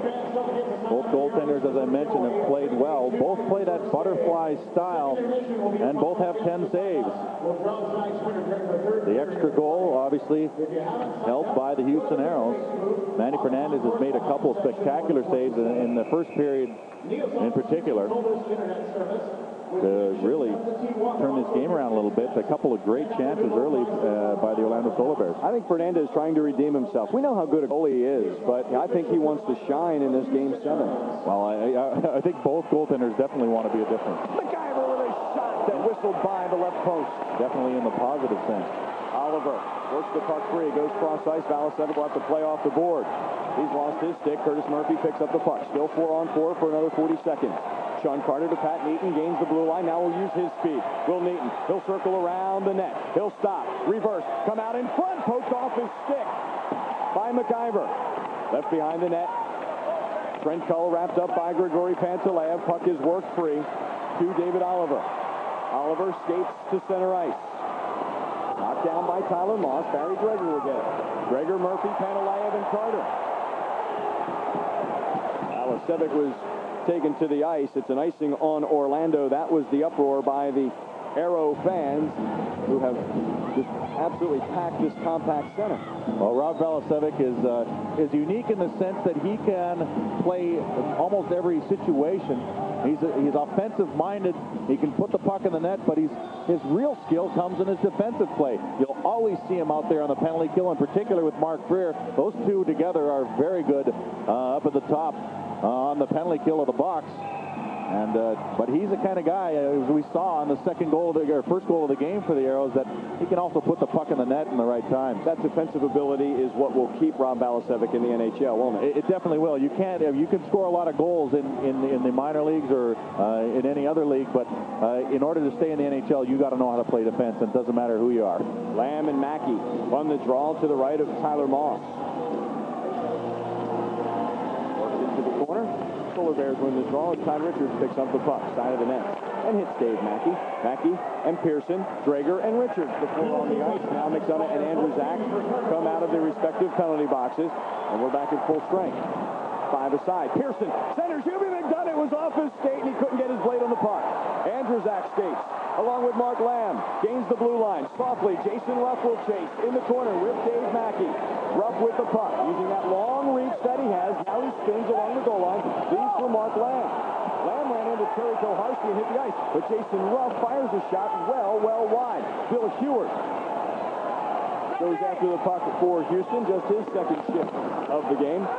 He sends the puck into the Solar Bear zone as Mark Lamb will chase Barry Drager using the backboard. Tom Richards with the puck. Checked by Bill Hewart. Mackey. Richards. Work to the far boards. And Rob Pearson lifts out of the zone. Jason Blake hunting that loose puck. Nearly got it. Now he works Andrew Zach off the puck, but it comes back to Andrew Zach. To the right of Moss. Richards and Christian. They overskate. Drager comes in. He will glove the puck and get a stoppage of play. He'll also become a chair for Jeff Christian. Well, that whistle wouldn't have blown. You saw Cam Stewart sneaking in behind there. He tried to grab that puck and wrap it around. The whistle obviously had already gone. A good job by Jeff Christian. He got in there, and not only did he take out Todd Richards, but he also took out Barry Drager, who tried to come in and take the puck. Very different from last year's Game 7, Mike, and when Detroit and Chicago were scoreless through 2 periods of play, and then Chicago got 3 goals in the third last year. Well, it's funny because the last 2 years, there's been a shutout in the deciding game. 2 years ago, Detroit shut out Long Beach in Game 6 to win the Turner Cup at home, and last year, of course, Chicago shut out Detroit 3-0 to win. There will be no shutout in Game 7 this year. Could have a 1-goal game, though, and that bodes well for Orlando. Shot on Moss is wide off the draw. Christian shot wide.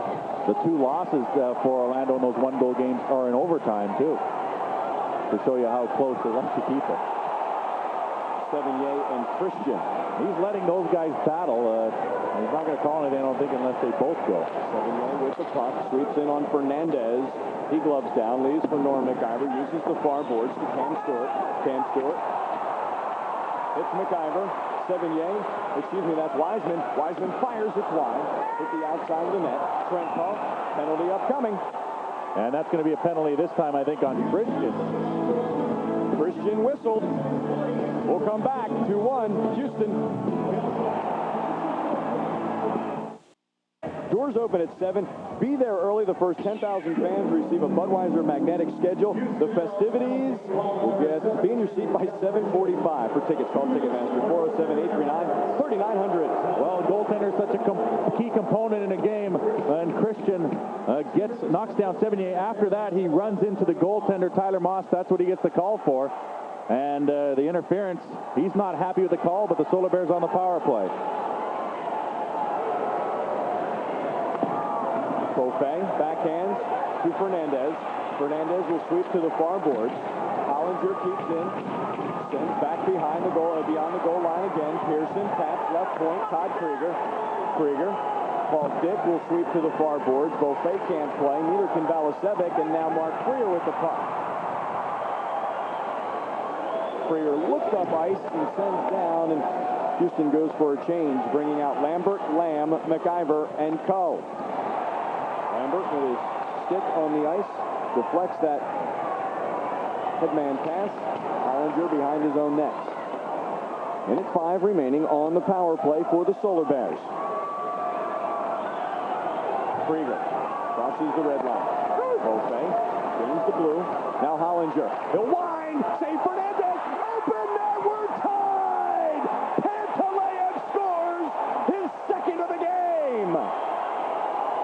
The Aeros are incensed. They think that Fernandez was pushed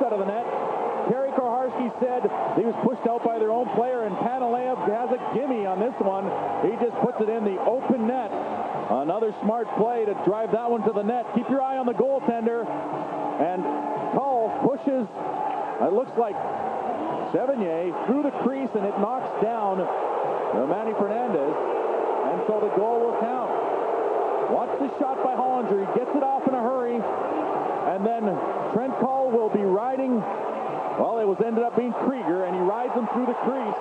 And Panalea puts it in the net. Watch Koharski's reaction afterwards. Koharski will make a motion with his hands after the goal is scored. He'll call the goal and then the complaint, and he's pushing his arms out saying, you pushed your own, or you pushed your player right through him, so it's your own fault. That's the call. It's a goal. It's tied 2-2 once again. The Solar Bears have come back from a 2-goal deficit on the Aeros. Pantaleev's second of the game, 8th of the playoffs. And Pants, 6 of his 8 goals have come in the Turner Cup Finals.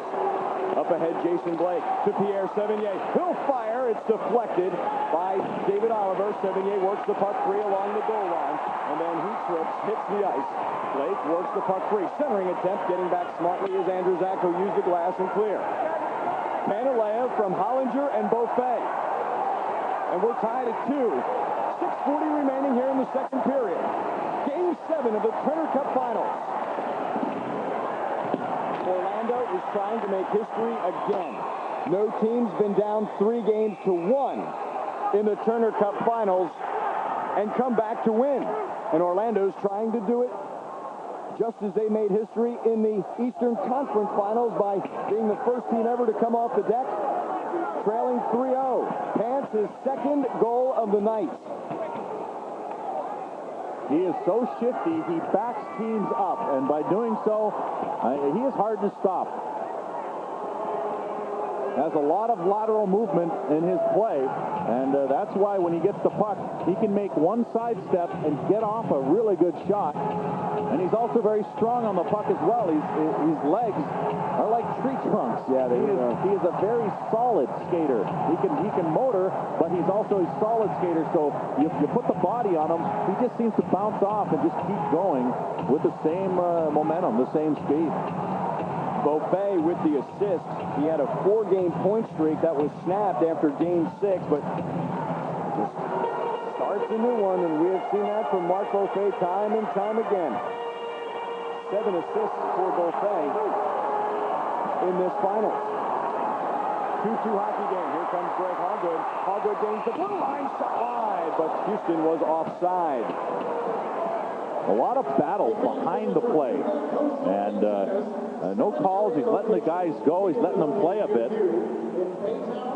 But keep an eye on the back of your screen there. That's Kenny and Freer, and Freer will knock the stick out of his hand. That's offside as it's deflected by Sabrin's stick. It's already offside as the shot was taken, so it comes outside. But you see a lot of battles in the background. Both these teams trying to get any edge they can. Interference upcoming on the Solar Bears. Well, that edge that you're trying to get was pushed over the edge. And so Kenny will get the penalty. You saw him wrapping up with Freer earlier on. Well, this time he gets a penalty for involving himself behind the play, an interference call. Coming up the ice, and right there, taking out Balicevic. That's interference. Good call by referee Terry Koharski, and Houston Aero power play. Kenny in the penalty box. We have one on the power play this evening. 1 for 3 on the power play. 4 shots on goal. Power play goal, and now Houston has scored at least 1 power play goal in each of the 7 games of the Turner Cup Finals. Drager sends into the Houston zone. It's done a forechecking, Norm McIver. McIver and Hoggood. Up front, Wiseman, Stewart, Oliver. The 3 Wolverines. Wiseman, cross ice. Hoggood! Wide. Wiseman to the point. McIver slides. Allgood, left wing circle. It's knocked down, and Hubie McDonough skates the other way out of the zone for the Solar Bears, and he'll send down the ice, taking precious time off the Houston power play. And when the Aeros go D to D, they either shoot that puck or they come back across the ice again. It was read very well there by Hubie McDonough. Staying on side is Houston. Mark Freer taps. Cam Stewart picks up the puck. Now works to Freer along the near board to the right point, bouncing puck. McIver's glove. Keeps in the zone. Stewart in the corner, pressured by Hollinger. Stewart, right wing circle, now goes to the right point. McIver slides, left side. Allgood, left wing circle, blast, saved by Moss. This time Allgood takes the shot, but once again it's cleared out. But you see the options there that the Aeros have, or did they try and give themselves on the power play? McIver ahead to Mark Freer. Freer drop pass, Balasevic scores! Houston regains the lead. Balasevic, second of the game. Both on the power play. As we said, Balasevic, he has the ability to play great defense, but what a shot does he have? And he uses it here. He just rifles this one, and you know what? He's reading Tyler Moss. He sees Moss going down in the butterfly every time, so where does he go? Bing, right upstairs. That's the second goal he scored this game on the power play, and it's also the second goal that he scored up in the top part of the net. And who's giving him the puck both times? It's Mark Freer. Just a rifle. You see Moss is down, and the top part of that net is where they want to go, and he hits pay dirt on that one. Balasevic puts the Aeros up 3-2 late in the second period. Freer and McIver on the assist. Freer's second, as Mike Greenlay mentioned. And McIver making up for maybe some foolish penalties earlier in this period and in this game. In the corner, Lane Lambert. Checked by Terry Hollinger. Jason Ruff tries to work the puck free. Mark Buffet comes over. Lambert loses his helmet. Still 2 Aeros, 2 Solar Bears, and finally Terry Koharski blows the whistle. And Hollinger and Lambert are separated. Rob Balasevic, second goal of the game, gives Houston the lead once again. My beautiful retreat on the Tennessee River is finally finished. Doesn't it seem so long ago we were just starting out? It's been a lot of work, but a lot of fun. Do you recall it all as vividly as I do?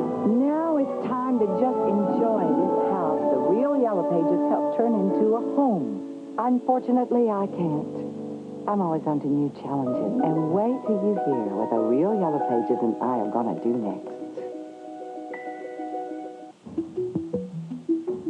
At the Jewett Foot and Ankle Center, we care about all kinds of feet. Feet that work, feet that play, feet that dance, feet that stand still, feet in tight shoes, even feet at flippers. Feet with injuries, bunions, arthritis, or other painful problems. No matter what your feet do, if they hurt, remember, we care. Jewett Foot and Ankle Center, a service of Jewett Orthopedic Clinic. Your team physicians. Catch the action of Major League Baseball on Sunshine Network Thursday. David Justice and the Cleveland Indians host Marquise Grissom and the Milwaukee Brewers. Game time set for 7 o'clock, live on Sunshine Network. Interleague play, although the Brewers and Indians, Milwaukee just recently moving over to the National League, the National League Central, taking on the leaders of the American League Central, the Cleveland Indians. 4:17 remaining in the second period of play. Houston a 3-2 lead on the Orlando Solar Bears. Carter and Freer on the draw to the left of Tyler Moss. You're looking at what Tyler Moss is looking at. Houston wins the draw to Greg Allgood at the right point. Allgood sends towards the net. It's knocked down, picked up by Sevigny. Solar Bears have a 3-on-2. Neaton on the left, Panalev on the right. Sevigny, he'll slap one in on Fernandez, and Manny makes the save. Good screen shot there through the legs of the defenseman. Ideally, Sevigny wanted a rebound because he had Neaton driving to the net. Fernandez was able to squeeze that. I got to ask you, because this place roaring every play. You had the good fortune of being in Nashville. Similar situation, the way this place is just erupting as it is in Nashville and throughout the NHL? It is. It's great, the support. And this can do nothing but help the IHL and help Houston in this market to really bring hockey fully to Houston. Murphy with a snap shot in on Fernandez. makes another save. Murphy just trying to get the puck through again. They need some screens in front of Fernandez. Not necessarily the Pearson type, although that would help. But you do need some bodies in front of him so that you can get some rebounds. Manny Fernandez is not giving up rebounds. The draw won nicely and the shot on goal, but there's a channel right through from the shooter to the goaltender, and he can see it all the way in, and Fernandez will stop 99% of those. There is the Houston goaltender, facing 16 shots, 14 saves for the property of the Dallas Stars, who are in the Stanley Cup Finals to take on the Buffalo Sabres. The Stanley Cup Finals begins next week. Ken Hitchcock is the head coach of the Dallas Stars, former head coach of the Michigan K-Wings, and IHL connection there. Ken Hitchcock at the game tonight. Not a very long drive, but even a shorter flight from Dallas. That was a couple days to take a look at things before they came to Buffalo. One of the most well-respected people in this league and in the NHL. Ruff centers. Carter would not allow a shot on goal by Lambert. Eaton trying to pick up the puck. Using the glass. It caroms. Using a stick is Carter. Back behind the net. Lamb, he's wrapped up. We welcome the folks from Tampa watching game number 7 of the Turner Cup Finals. 3-2 Houston. In the slots. Lambert drops. Hallgood deflecting. And here come the Solar Bears. Down 2-0. They tied it 2-2. Houston regained the lead 3-2. So glad that you are with us for the deciding game in the International Hockey League. The Solar Bears and the Aeros playing for it all. Down to 1 game. 2:40 remaining. Todd Richards ahead. Grigory Pantalea. Christian whacks at it. Like a block shot. Turnover. Knocked down is Stewart by the side of the net. No penalty. Trent Cull will try to center in front. Now Todd Richards for Orlando. Trying to catch Todd Krieger. That's an icing on Orlando. Glorious opportunity for Cam Stewart, who was looking for a penalty call, did not get it. As Dreger, the puck was bouncing into the zone, and it just hopped right over his stick. Cam Stewart, the benefactor of that, cut right in, but was hauled down at the last second. You see that puck just bouncing and spinning, and it goes right over the stick of Dreger, and he gets back into the play. Stewart actually cutting very hard at the last second to go back against the grain on Tyler Moss. That's likely why Terry Koharski said you probably just lost your edge more than you were dragged down, because Dreger had let go of him by the time he'd gone down. Trent Cull skates deeper into the zone along the goal line. Stood up by Rob Pearson. Cull, Hollinger worked the puck free to the near board. Trying to keep in Norm McIver. He does. He had Krieger all over him. Jason Blake will then use the wall. No ice as McIver was standing up, pinching at the red line. Balasevic gets knocked to the ice behind the play. Freer catches. Look at checked by Jason Blake. Krieger then gets checked by Rob Balasevic. Krieger then takes down Balasevic. Shot in on Manny Fernandez. Blake hunts for the rebound, but Manny Fernandez covers. Krieger and Balasevic in front of the Solar Bears penalty box. They got caught up. The reason why Balasevic doesn't have a helmet, they got caught up. Balasevic hit in the back of the head. They were working on each other, were Balasevic and Krieger. A lot of battles going on, as I said earlier, behind the play, and they continue. You'll watch Balasevic take Krieger out. If you keep your eye on them, they will keep battling, wrestling. Finally, they both go down. It takes a linesman to separate them. Later on in the play, Blake gets down there and gets into the zone, and he's got some numbers. There's Blake all alone, and there's 4 Aeros around him. The linesman doing a good job to get in there as well. A lot of rough stuff after the whistle here. It's quite obvious why. Solar Bears penalty box is open, and Jason Blake going in. Todd Krieger he has got to be mentioned as an MVP candidate for the Coyle Trophy in the Turner Cup playoffs. Coming up in our second intermission, Mike Greenlay will have a conversation with International Hockey League President and CEO Doug Moss. That will be just off the ice to get his thoughts on what has been a fabulous playoffs. Eastern and Western Conference. Well, Turner Cup finals and both conference finals have gone the distance. This is only the second time in the 54-year history of the Turner Cup that this has happened, and it certainly is culminating into an exciting hockey game right now, a 3-2 lead for the Aeros. But both teams get penalties. Unsportsmanlike conduct on both Jason Blake and Trent Cull.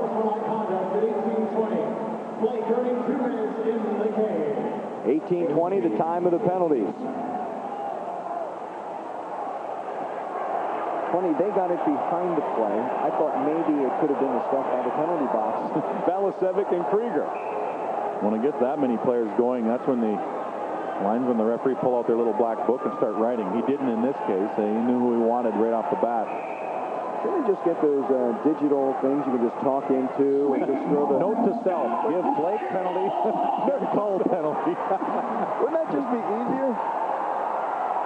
We welcome all the folks watching the Orlando Solar Bears and the Houston Aeros Game 7 from Friday's Front Row on International Drive, the watch party.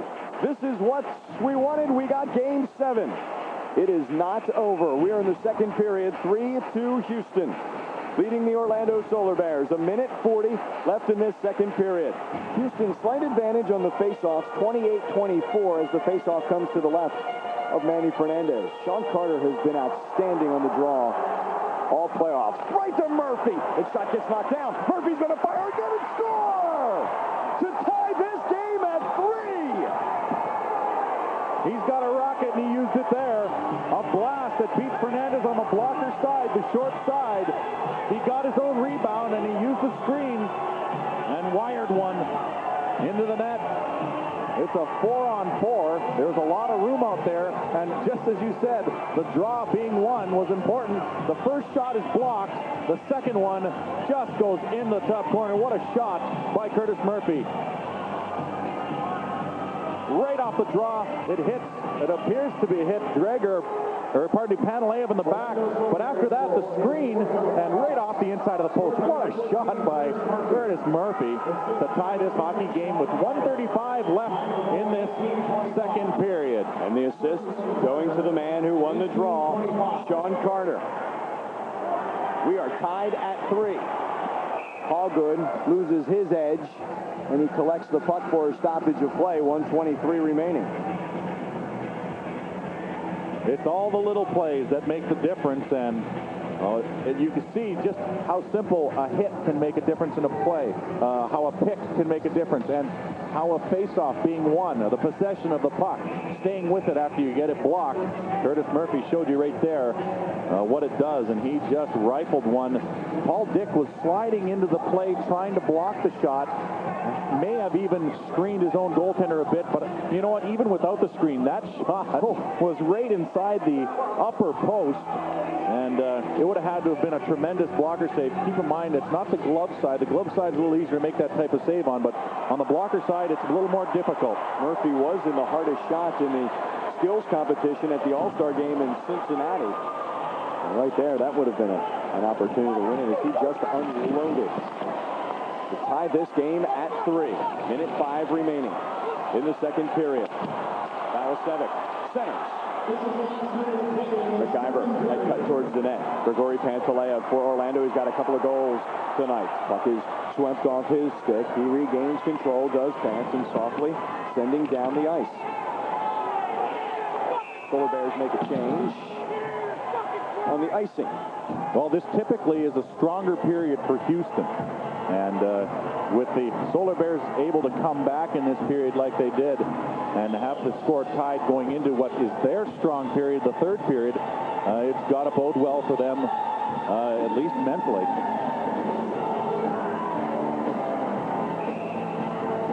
Kyle Tyler Moss. Faced 15 shots for the Aeros. Shots way down for the Aeros. Puck bounces, and Murphy played it with a high stick. So we're going to stop the play.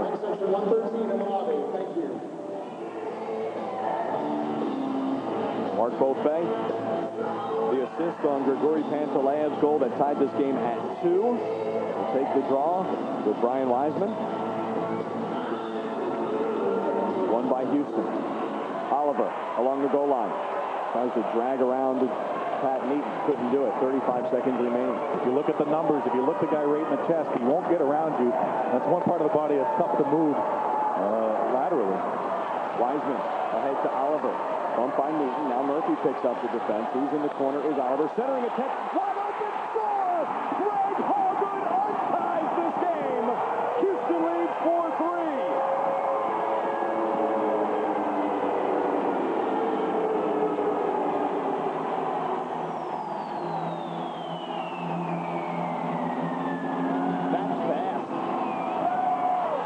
Quickly, Houston responds. That's what Greg Hallgood's good at doing, sneaking into the zone. He snuck right down into below the hash marks in the slot, and then he got a pass. He was all alone. No one was anywhere near him. Great pass by Oliver, and look, he is all alone there. And he just rips one and beats Tyler Moss. Oliver with a no-look backhand pass, and Moss gets beat 5-hole. He's been susceptible there all series long. And they know it. Hallgood beat him in the 5-hole in overtime for game 4. Look out!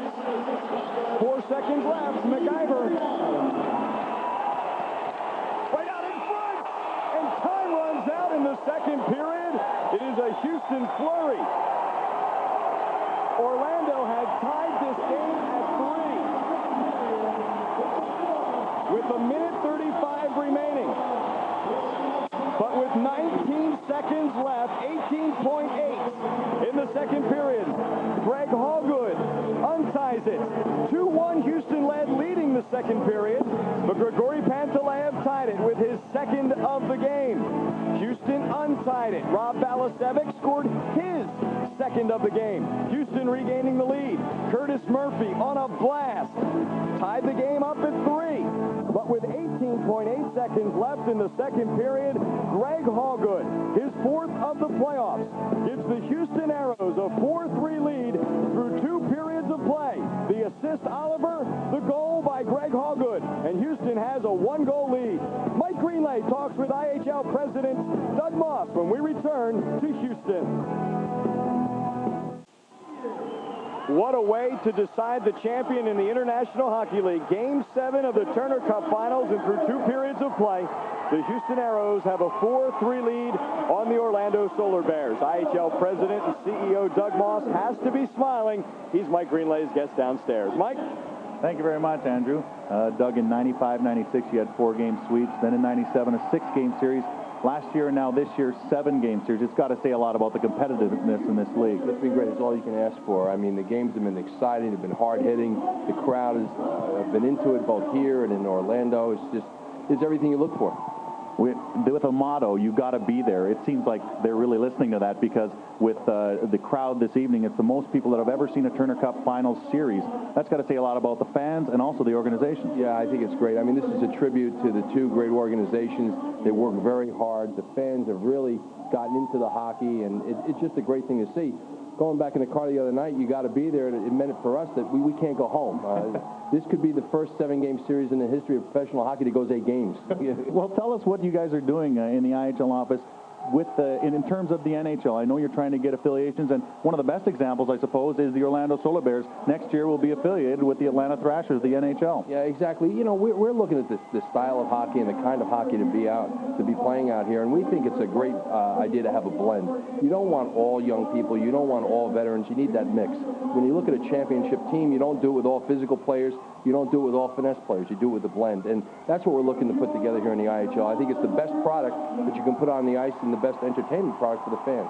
I need to ask you a question I know you don't like, but do you have any predictions? you know what? I'm always wrong. I have a prediction. Yeah, we're going to go to overtime. That's why you're the president, because you make smart decisions like that. We're going to go back upstairs to Andrew Monaco. What are you two doing to me? You're always bringing up that overtime. This league in very good hands with President Doug Moss. We'll take a look at highlights when we return. In Houston, the Houston Aeros with a 4-3 lead on the Orlando Solar Bears. Game number 7 of the Turner Cup Finals. 1 period still to be played. Along with Mike Greenlay, I'm Andrew Monaco. Well, we knew the first period was intense, and the second period, really the intensity really rose in the latter part of that period. Yeah, it did. The Orlando Solar Bears actually had some momentum going into that second period, and they carried it through. They had some good pressure. They got a couple goals themselves.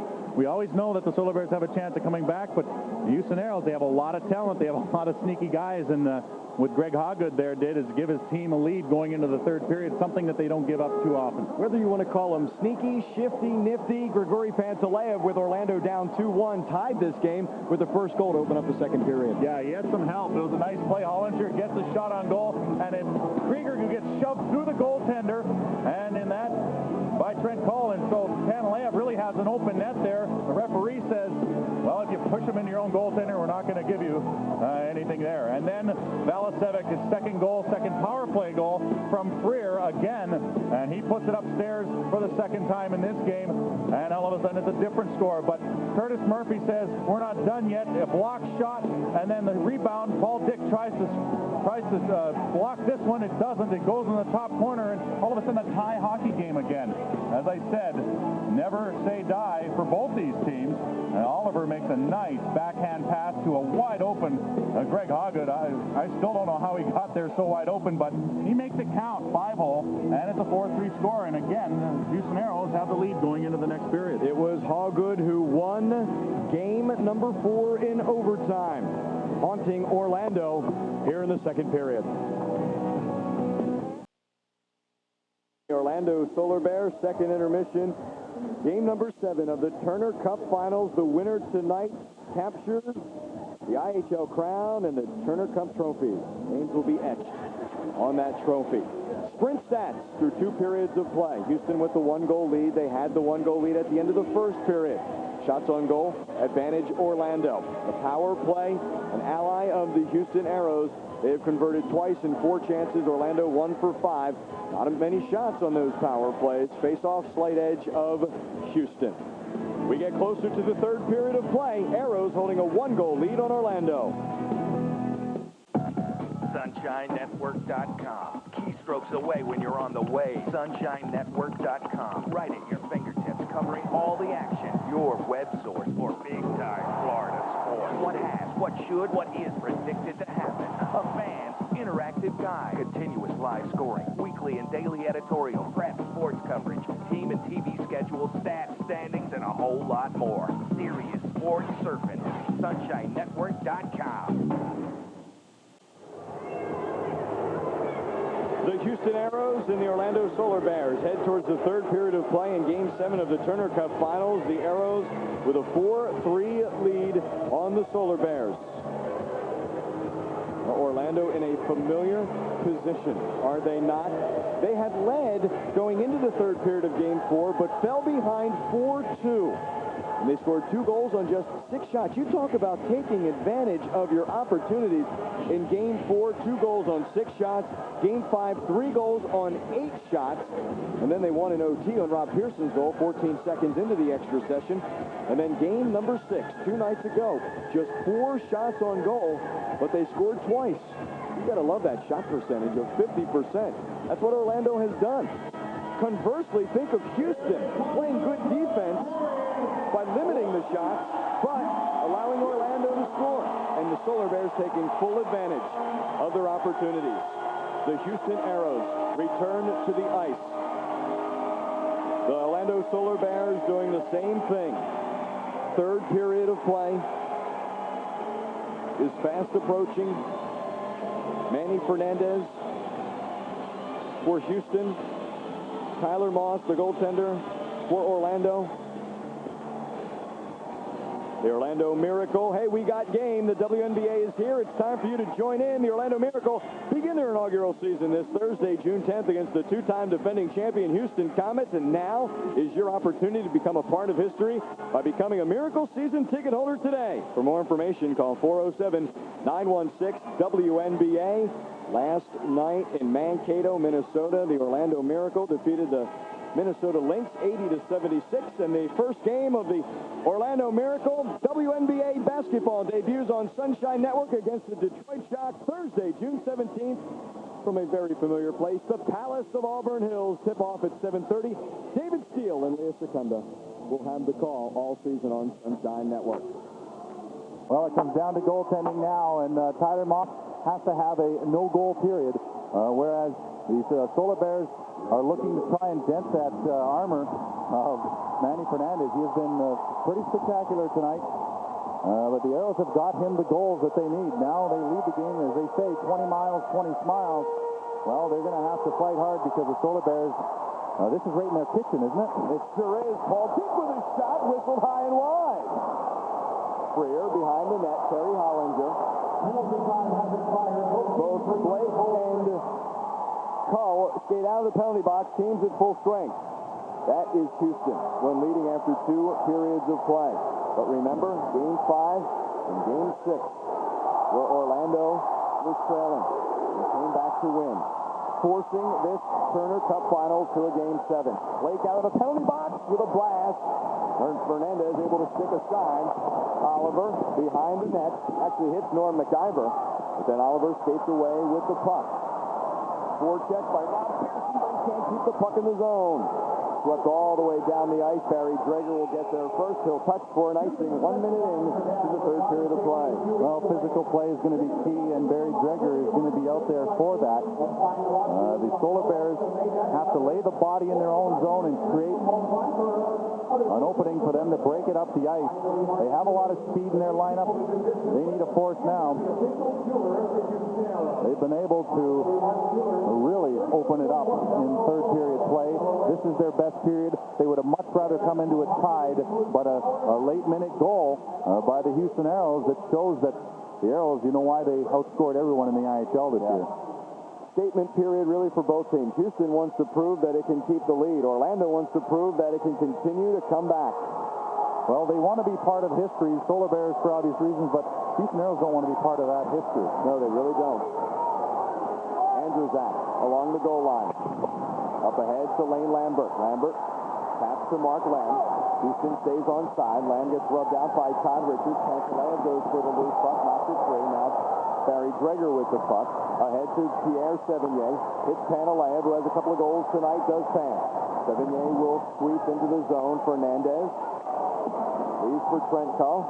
Puck out of the zone into the neutral zone where Pierre Sevigny picks up. Gregory Pantaleo off the far board. Fernandez pass for Trent Cull. Sean Carter will pester him. Greg Andrzak clears. Hollinger in the neutral zone to his partner Murphy on defense. Andrzak looks up ice, skates up ice, then his dump is deflected into the seats behind Tyler Moss to hit off Mark Freer, so the faceoff will come out of the Solar Bears zone. All the Solar Bears know about bringing games back within their reach. They look like they had the game in control, but the things have changed so quickly. There's Solar Bear fans. More and more have shown up to support this team. You know it. The calls came in as soon as Game 6 was over, and they saw that their team had forced a Game 7. On the draw, won by Mark Beauvais to Curtis Murphy. 18 minutes remaining in this third period. Rob Balasevic picks up the loose puck. Balasevic comes in, backhander, he's shot wide. Balasevic, like Pantaleo, 2 goals in this Game 7. Curtis Murphy's lost his stick, and the puck dangerously in the Solar Bear zone. Along the goal line, Mark Freer. Oliver in the slot. Tried the one-timer. Paul Dimple sent towards the net. Moss with a save and does not give up the rebound. Pearson had given the stick, his stick to Murphy. It was probably a little long for him, but still useful. The defenseman needs that stick in a situation like that more more than the forward does. Smart play by Pearson. Murray scored that third goal of the game, and we thought it was a tying goal going into the third period here, but Hoggood puts the Aeros up 4-3 as the shot goes on goal there. Baguette goes in to the midsection of Tyler Moss. He hangs on. Balasevic looking for a rebound and what he thought could be his third goal of the game. Two players with 2 goals in this game. Balasevic and Pantalev, each team with 19 shots. Jim Pack, fires, hit the post! Andrews at it, deflected and gloved by Tyler Moss. Jim Pack waited and waited and waited and then unloaded. Keep saying it. It's important to win that face-off. He hit the post. He rips it off the post. He steps into the top of the circle. Just rings it. Game of inches. That could have really helped the Aeros' minds. Would have set them at ease a little bit, but no avail. How respected is that man, number 24, Jim Pack? You think of another two earn respect, Todd Richards and Well, originally Pack was to come in as insurance, but he certainly, there was more than that to them in that trade, Lambert, Pack, and Ruff. And Pack, as I said, is supposed to be a sort of an insurance for them. He has come in and played almost exclusively for them. McDonough and Wiseman wave from the draw. It will be Stewart and Pearson now. To the left is Tyler Moss. Getting away with the puck is Gregor. Trying to catch Todd Krieger. Boy, all season long, the speed of Todd Krieger has made such a difference. Kept in his zone by Cam Stewart. To Barry Gregor. That's Todd Richards. Jumps up behind his own net. Gives it to Ziggy McDonough on the left wing. Takes up by Stankevich. Gains the blue line, goes McDonough. Drop pass, but it's swept down of his own by Cam Stewart. To Brian Wiseman. Wiseman will carry. Ahead to Stewart. Stewart gets around Patton. Looking to center through the crease. McDonough tap. Up ahead. Played off the wall by Todd Krieger. Pearson will force. Cross-ice pass by McIver to Trent Tull. Tull sends to the left of Tyler Moss. That's an icing because Tull did not gain the red line. We play 3:31 of the third period. Houston continues to lead by 1.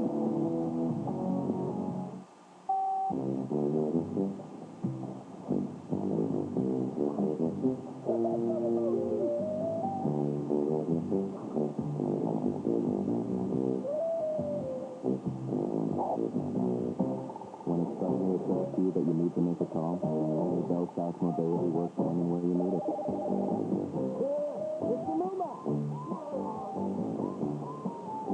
Bell South Mobility. Why calling? Why wait? How are these guys? I don't have any too much about them. I heard they're soft in the bakery. They're soft in the bakery, but I heard their meat department's pretty tough. You going this way? Yes, sir. Come on. One-on-one. Let's go. Get to the crackers. Get to the crackers. You borrow this? Clean up on all lines. Clean up on all lines. Don't miss out on the 1999-2000 season. For season tickets, call 407-872-PUCK. The Houston Aeros lead the Orlando Solar Bears 4-3 in the third period, and the Contact Center in Houston for the second straight game sold out, and Turner Cup history is made. That's the most people that I've ever seen at Turner Cup Finals series. Quite amazing. Definitely ISL hockey is up in the popular section. Absolutely. Solar Bears down by a goal, but the draw is in the Houston zone, won by the Aeros. Second time in 54 years that the conference finals and the Turner Cup finals have gone 7 games. That sure helps the crowd, and a great two teams like this helps as well. Lamb, centering the puck, knocked down by Beaufait. The last time it went conference finals and Cup finals to 7 games, 1975. Orlando dispatched to Detroit in historic fashion. Houston beat Chicago in the conference finals. Houston working hard. in the Solar Bear zone. Lane Lambert behind the net. Jason Ruff is there as well. Works to the near boards, and Grigory Pantaleo. He has a couple of goals tonight, does Pants. Kicks off one defender, gains the blue line, and then he gets rubbed into the wall in front of the Houston bench. Todd Richards is there trying to help Pantaleo. Something tells me the more you kick off Grigory Pantaleo, the more he's going to try to score that third goal. He was fighting through checks all the way down the wall. There's one by Mark Lamb. He brushes that off, keeps going, and then Lane Lambert gives him a hook. He brushes that off. Finally, it takes two of them to sandwich him into the board, and he still gets the puck into the zone. But the whistle goes. You've always said that's the way to stop Pants, though. You've got to be physical with him, but if you don't lay that check, he'll get around you, make you look foolish.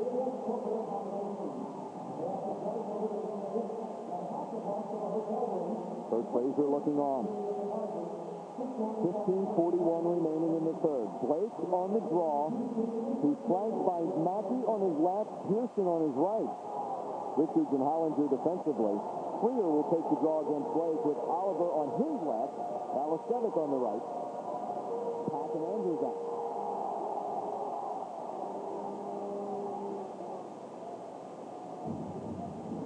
Clear falls on the puck there. Good battle with Blake. There's going to be a lot of good battles here. The Aeros want to get it deep and just eat clock. But the Solar Bears definitely want to have the possession of the puck. Holland got in front. Pearson tried to center. Manny Fernandez having nightmares about that. Oliver whistles high and wide. Blake. Impact in the neutral zone. Kicks ahead. Oliver battles Hollinger. Hollinger wins that battle to Pearson. Pearson hits Christian. Knocks Christian down in the neutral zone. Mackey backhands off the wall. Jim Pack to Freer, and Freer will dump it in the Solar Bear zone. Chasing is Murphy and Stewart and Christian. Blake joins that fray. Puck squirts to the corner. Dave Mackey will lift out of his own. Picked up by Jason Blake. He's got Pearson with him. 2-on-3. Blake spins, stops, tries to center. Nowhere to go. Krieger picks up the loose puck. Todd Krieger centers. Just shot wide by Curtis Murphy. Blake and Dick collide in the corner to the far wall. Christian can't clear. Forechecking is Drager. Krieger behind the net. Battles with Paul Dick. Works the puck free to the near wall. Wiseman gets knocked down by Rob Kenny. Puck is free. Krieger tries to get it. One-timer by Murphy. Knocked down and Blake by the side of the net. Centers once again, but Manny Fernandez got his big stick on that puck. Much-needed line change for Houston. Norm McIver off the wall. Murphy nicely picks that puck intercept, or Jason Ruff was in free. Trent Carl. Pantaleo forecheck. Solar Bears go for a change as well. Beaufet, Sevigny, hop on. Mark Lamb, back behind Tyler Moss. Jason Ruff is there. Looks to center. He does, but right to Terry Hollinger. Here come the Solar Bears. They've got all five skaters attacking. Hollinger drops. Sevigny saves. Manny Fernandez. It was like a convoy by the Solar Bears rushing up the ice. They had time, they had numbers, and they had a good shot by Sevigny. And as I said before, remember that save too. Fernandez has made many. There's going to be a drop pass, and then the shot. Just a quick release. Good save by Fernandez. Again, Sevigny getting a hard shot, looking maybe for a rebound. He had players looking late, but Fernandez again not giving up a rebound on that. That is important. He has done a great job in this game. He had trouble in the last three, sustaining that lead in the third, but he's playing solid here in this third period. Face-off won by the Aeros. Alasevic had hit the ice, no penalty on Orlando. In the corner, Freer and Carter, Hollinger. Hollinger, the puck hits back behind the net. Bouncing in the crease, Moss covers. Keep in mind, the Solar Bears have had their backs against the wall. They've been in elimination stance 6 times, and they've survived. But now it's the Houston Aeros, who also have their backs against the wall, so they're playing a little differently. They're playing a little more desperate as they dive around the net trying to poke any puck loose. And they themselves are 3-0 this year when they face elimination. So both these teams are back against the wall. They play a little tougher. Game 4 and 5 against Long Beach. Houston had the win. Game 4 was in Long Beach and in overtime. Game 5 was won here. Game 7 against Chicago was won by Houston. That is how the Aeros compiled the 3-0 mark. Solar Bears win the draw. Richards taps to Dreger. Not out of the zone. Oliver sends deep behind Tyler Moss. It goes into the corner. Valasevic will get there first. Centers to Oliver. Going to play it off his skates, and then his centering attempt smothered by Tyler Moss. And Moss falls on the puck by the side of the crease. Well, Houston's playing defense by playing offense. They're keeping that puck deep into the offensive zone as much as possible.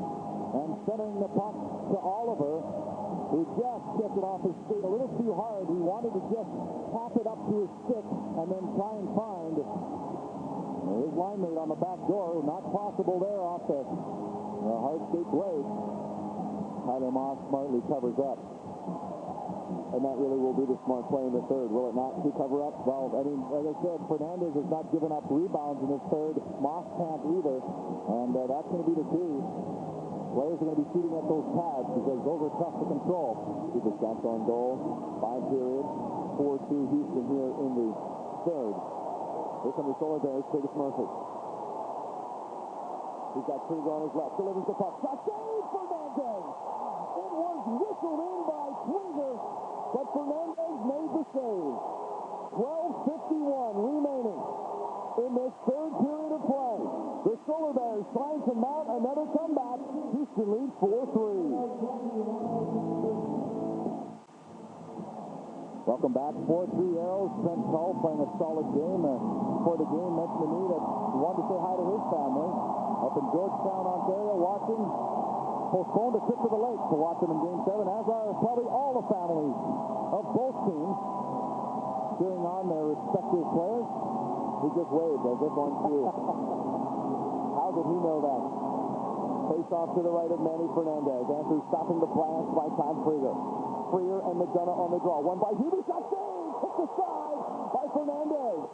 Again, the draw so important. Mark Lamb looks up ice. Out the chase for the puck. Lambert and Murphy. Murphy gets their first icing on Houston. Well, there have not been any penalties in this period so far. Some good solid hits. But I think it's going to take a little extra if there is going to be a call. Players are going to have to watch themselves on both sides. See, Ruby McDonough was all set up in front of that net when that shot from Murphy came in. A rebound, unfortunately for him, came to the wrong other side of the net. Manny Fernandez steered it to the short side of the corner. Rob Pearson, who's formulated the win in the last 2 games with the game winners, looking to do it again. Sablin with a blast. Fernandez the save. Pearson in the corner. Looking to center. Freer picks up the loose puck. Ahead to Mark Lamb. Bounces over Lamb's stick. In front of the Houston bench. Lamb will send softly. Houston will make a change. Stewart, Christian, and Wiseman. Cull stays on along with McIver. To the right of Fernandez, who plays. Wiseman will pick up the puck along the near boards. He has Stewart on his left, 3-on-3. Christian on his right. Blast. Pick save by Tyler Moss. With the save by the side of the crease, it is still there. Back to the point. Jim Pat sends on the net and scores! Oh no! Pat makes it 5-3!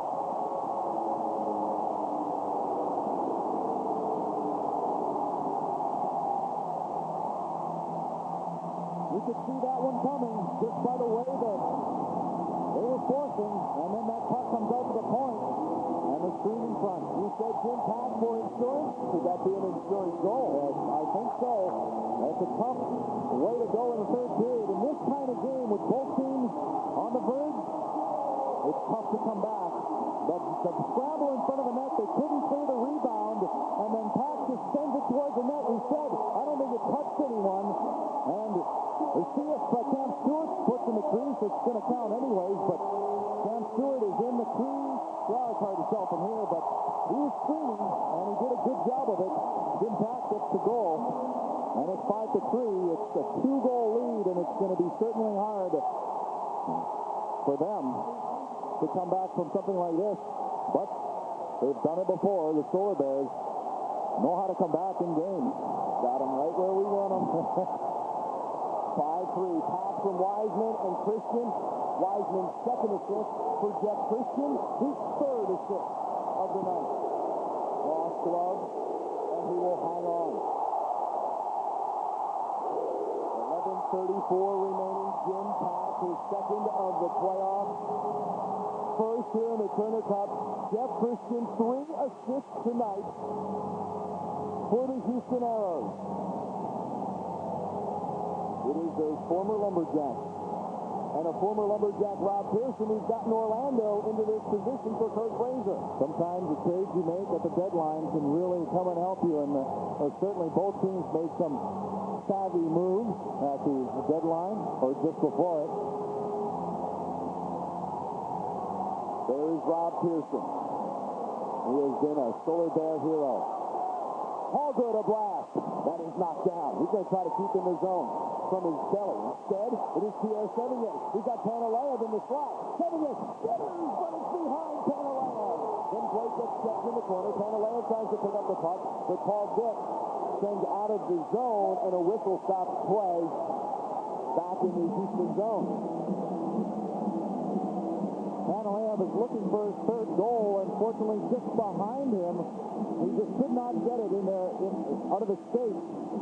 Sevigny coming down on a 2-on-1. There's a back checker bothering him, and he just sends it across the crease.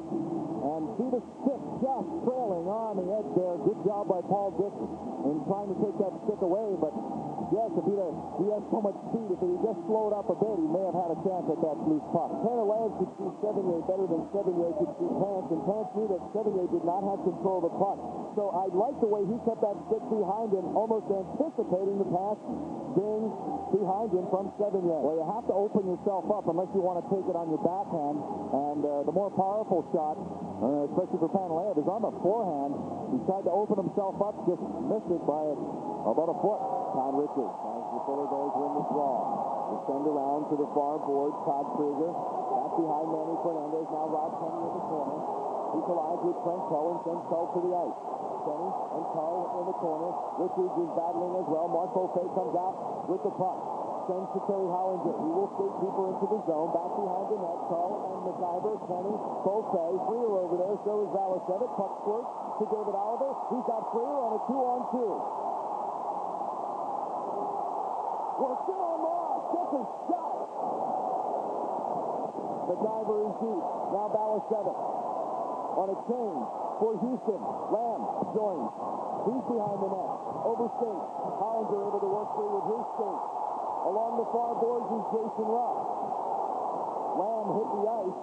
Got a return pass, but since he was on the ice, couldn't do anything with it. Mark Lamb without the helmet. Still saves Moss. There is a rebound. Back to Jim Pack. All he can do is sweep. Lamb is down by the side of the net. He has lost his stick. He's also lost his helmet. Still Houston. Pack. Shot saved by Moss. Oh, Houston is buzzing and trying to put game 7 away. Mark Lamb has just taken a beating in front of that net, but he keeps getting back up and going back at it. Talk about paying the price to win. A shot there, and then he's just mauled in front. He will eventually get the puck again after he gets up and get a good shot on goal. It goes up high on Moss. He makes a save. That is the penalty. The Pack makes a great shot there on the feed out. Jason Ruff getting the feed and a good pad save there by Moss. But the power play upcoming for Houston. Talk about a chance to really put it away. 10 minutes left. A 6-3 lead would really be a deficit that I don't think the Orlando Solar Bears would be able to come back from. That was the final score in Game 1, 6-3 Houston, in a game that was much closer than that final score. There was a disallowed goal in that game that We put the Solar Bears up by 2 at the time. Wiseman, Oliver, Stewart, Allgood, Andrzak. Panalev racing for that puck. Andrzak gets there first. Solar Bears have Panalev, Carter, Murphy, and Dreger, the penalty-killing unit. Rob Kenny, 2 minutes for roughing. Andrzak gains the red. Sends into the corner. Dreger chops at it. Takes down Brian Wiseman. Oliver is there in the corner. Kick free by Stewart. Back behind the net is Oliver. Looking to center. Instead he'll hold on to the puck. He will circle. Back behind the net. Barry Dreger. Backhands in the air and into the crowd. What a save by the fan. Couple juggles and no rebound. Solar Bears need to kill this one off and then mount an offensive attack again. 2 goals. You can do it. They have before. They've done it with less than 2 minutes left a couple of times. But 3 goals, I don't know. Freer and McDonough on the draw. Hughes out there with Pearson, Richards, and Stabber in the penalty-killing unit. Freer with Valasevic, Christian, McIver. He gets the puck off the draw to Greg Hubbard. Flash! Save Moss! Rebound squirts into the corner, picked up by Freer. Now Jeff Christian. Christian along the far board. Allgood. He holds, sends towards the net. Loose! Moss with a save on the rebound, robbing Valasevic. Valasevic looking for his third. His third on the power play as well. Battling with Big Sabrin in front of the net. That is, the prospect of that never sound good, battling with Ken Sabrin. Well, you know it's going to be a battle. That's the thing. The rebound, Moss has got to cover that one up. That's just giving Houston more opportunity. You've got to squeeze those, even when they come to a crowd like that. And that rebound bounced out. Valasevic was all over it. We will have another draw to the left of Tyler Moss.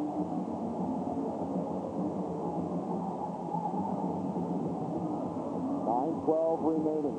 Coach Fraser knows how much time is left. Has to have the face of the penalty-killing unit now.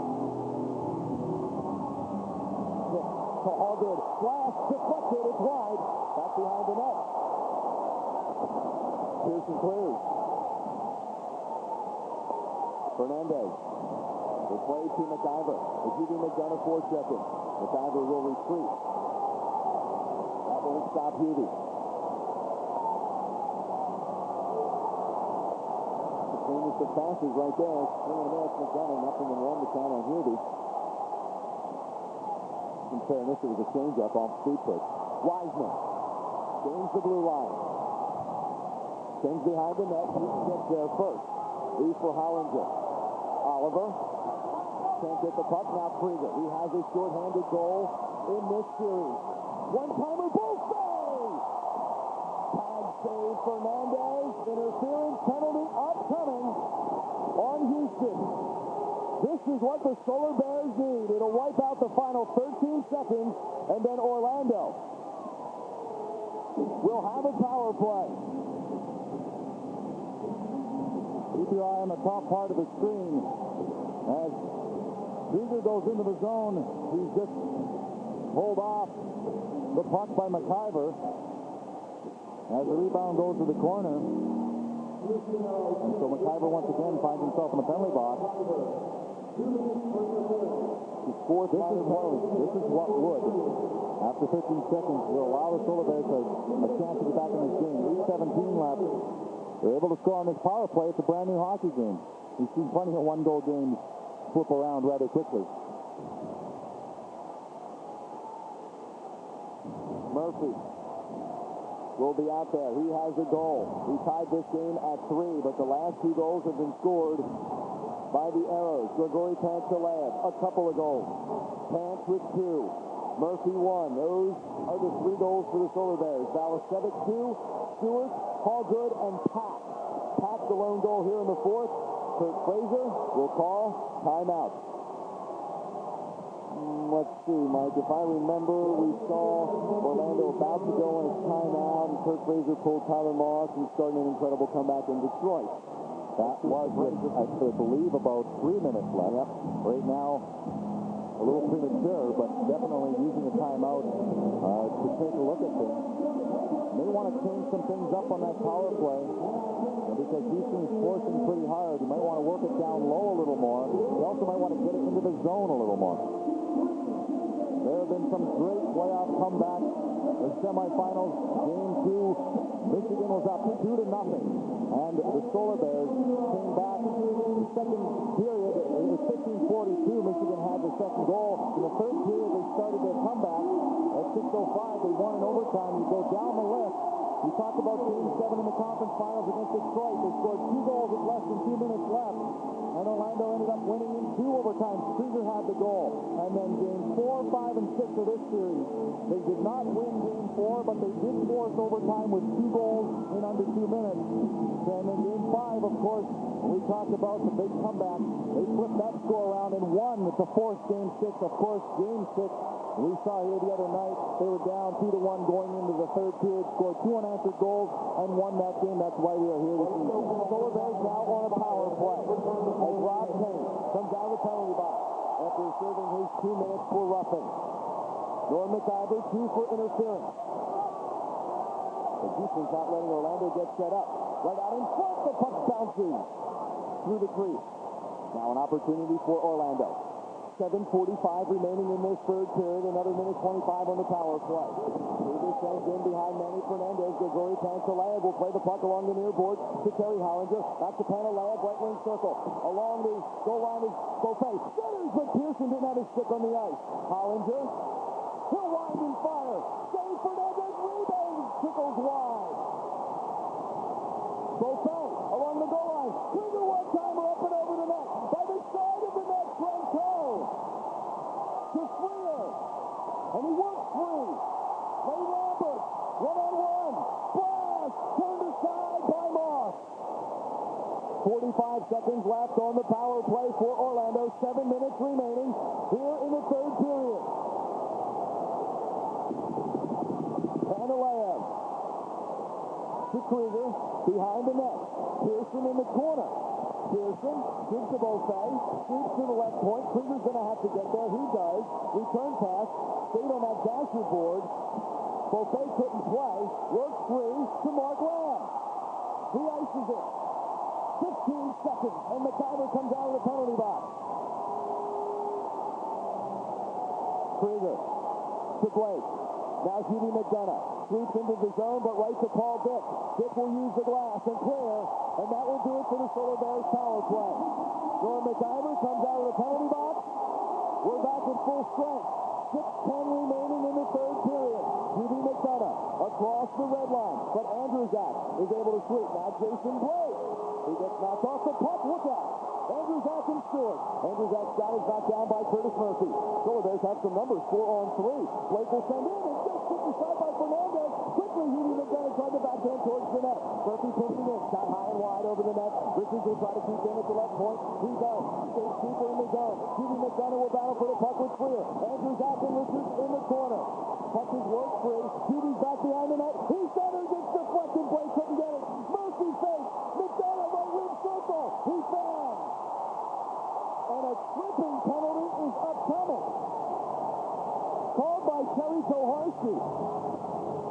With 5.5 minutes remaining in the third period, the Aeros hold a 2-goal lead on the Solar Bears. We're on the power play, and Pearson was trying his hardest to screen Manny Fernandez, but Hollinger just wound up and fired it. Somehow Manny Fernandez stopped it blind because there was a great screen right between the legs of Pearson. Fernandez makes a save. The rebound is eventually cleared. A good save there again by Fernandez. Then after that, a penalty by Todd Richards in front of the net. He trips Manny Fernandez with his foot. There down he goes, and that's going to be a 2-minute minor for tripping Richards. 5:19 left in this game. All good. Ahead. Cam Stewart. Drops for Wiseman. Along the far board. McDonough tries to work him off the puck. Hollinger tries to work free behind the net. Does to Ken Sabrin, who ices. Manny Fernandez gets the stick down, gets the glove down, and now shoots the puck to Greg Hallgood. Power play. Houston Aeros. In the corner, Hollinger, backhand. Karam's in the slot. Grigori Pantaleyev picks up the puck. He comes in short-handed, does pass. With 2 goals here already. In the slot, he's worked off the puck. Or McIver. Not so concerned with rushing up ice. Houston will take its time. McIver will go off the ice. He calls. Andrew Zach comes on, and Tyler Moss will cover in the slot. And he'll get some snow from Mark Freer. 4:24 remaining. 5-3 Houston. Todd Richards has another 53 seconds in the penalty box.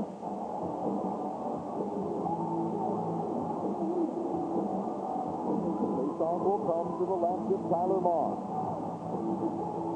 Beauvais will take the draw against Freer. Beauvais, Krieger, Newton, Dreger, the penalty killing unit for Orlando. Balicevic, tap, now Paul Dick. Paul Dick with a shot, kick save, Moss, rebound! How did that not go in? Behind the net. Freer misfires on the pass to Balicevic. Paul Dick holds, now sends behind. Freer takes a two-hander from Dreger. Jeff Christian along the far wall. Greg Andruzak. Andruzak by the side of the net. It is loose and swept aside. Beauvais with a nifty back pass to Todd Krieger. Krieger and Beauvais come into the zone. Short-handed are the Solar Bears. 20 seconds remaining in the Houston power play. Freer. Stolen by Beauvais. But Paul Dick is there. Jeff Christian may have been looking to get off the ice, but he played the puck smartly. Even though they're on the power play, they'll make a change. Todd Richards comes out in 2 seconds. Richards is out. The Solar Bears in full strength. 3.5 minutes remaining here in the third. Curtis Murphy gains the blue line. To Richards. Snap shot gets knocked down. The other way come the Aeros. Mark Lamb's going to gain the red line, then the blue line. We'll also gain a check from Todd Richards. Sends deep into the zone. But it's worked free. One-timer. Oh, Tyler Moss keeps Orlando in the game. Swept behind the net. Terry Hollinger. 3 minutes left here in the third. Grigori Pantaleyev works to Jimmy McDonough. Cross-ice pass is intercepted by Jason Rupp. Kept in the zone by Pantaleyev. And then Jason Rupp is able to work the puck into the neutral zone. Penalty upcoming. A boarding penalty upcoming on Houston as Curtis Murphy hits the ice. The Solar Bears will have a power play. 2:43 left in the third, down by 2. Solar Bears will get a power play. They will on the boarding call. Curtis Murphy taken in. Lambert just crunching him from behind. This is a chance for Kurt Fraser to pull his goaltender and have a 6-on-4. He did it in the Detroit series. Will he do it again? Moss milling around that tree, or milling around the bench, pardon me. And this is a situation where he may have just told him, I'll wave you in. They still have broken stick behind the net, and that's what Moss is signaling. Todd Krieger on the ice for Kurt Fraser in this power play unit. It will be Krieger, Hollinger. Krieger will play a point. McDonough, Pearson, and Blake. Now the faceoff is not in the Houston zone. 2:43 remaining in the third. Solar Bears on a power play. Intercepted by Freer. Short-handed. Shot. Saved by Tyler Moss. And he will cover and hang on. Another good defensive play by Mark Freer. And Mark Freer, Balicevic, that defensive pairing on the penalty kill especially has been fantastic. And he intercepted that pass, read it well, and went down and got a good shot on goal and forced Tyler Moss, with the help of Balicevic, to freeze it. Something they didn't want. They don't want that face-off down in their own zone. They want that puck up ice. Freer and Balicevic stay on with Hallgood and Dick. It remains McDonough, Pearson, Blake, Hollinger, Krieger. 2:35 remaining here in the third. 5-3 Houston. Krieger behind Tyler Moss. 2.5 minutes remaining. You see the score? Time. Here comes Tyler Moss. The Solar Bears will send an extra attacker. It's Grigori Pantaleyev. The net is empty for the Solar Bears. Pantaleyev, 6-on-4. The net is empty. McDonough, side of the net. Jason Blake, loose in the crease. And the whistle. It's free. Whistle does not blow. Krieger, Hollinger with a blast. It's knocked down.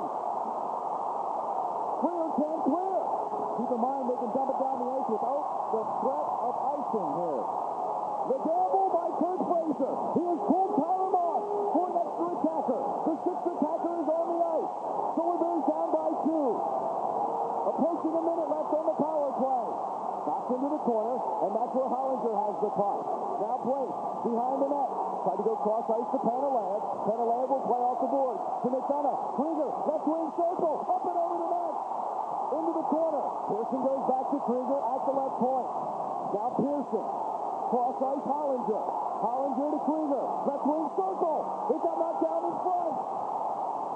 Blake and Lamb battle. Puck is loose on the far board. David Oliver cleared. 30 seconds left. That's not going to make it. 30 seconds left on the power play. Moss is pulled. The net is empty. Cleared by Houston. A minute remains in Game 7. Pac-Man clear. 10 seconds on the power play. Now it is cleared. Salasevich for the hat trick on the corner tap. He misses it. Wiseman picks up the puck. He'll fire. Saved by Curtis Murphy. 39 seconds left. Moss is pulled. Lambert is out of the penalty box. The final 30 seconds of Game 7. Do the Solar Bears have a miracle in them? The compact center is rocking. They can feel the first Turner Cup in franchise history. Icing on the Aeros with 16.6 seconds left. The 13-year veteran Judy McDonough will come on the ice.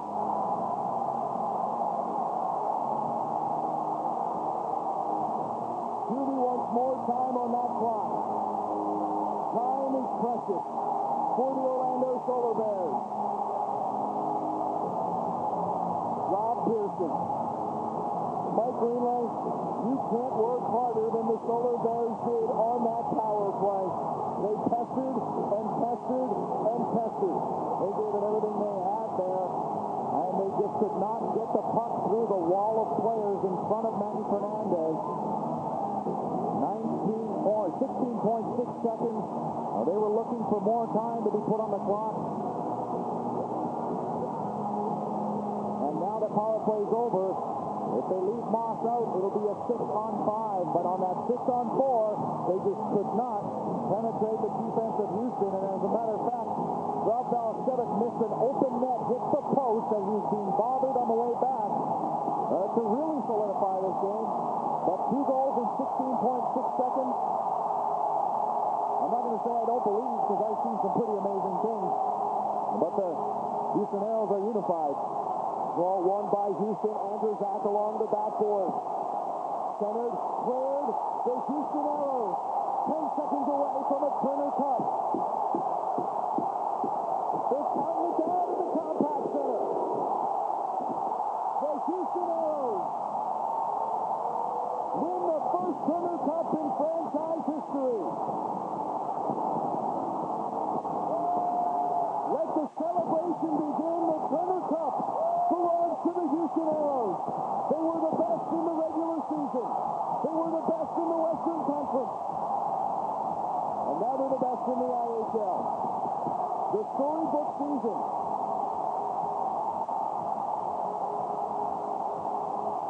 comes to a close for Orlando as the Aeros.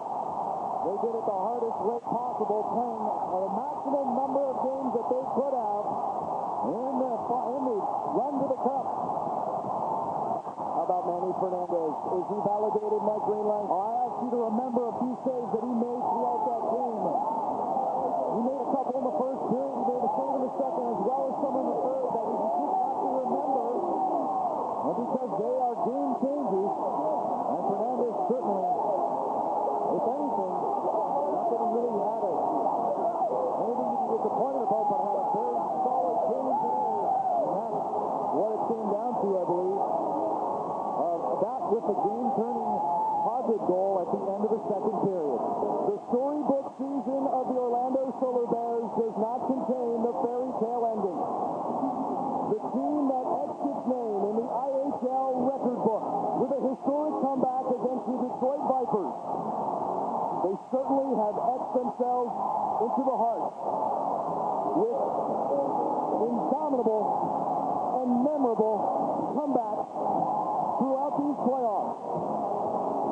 They almost did it again.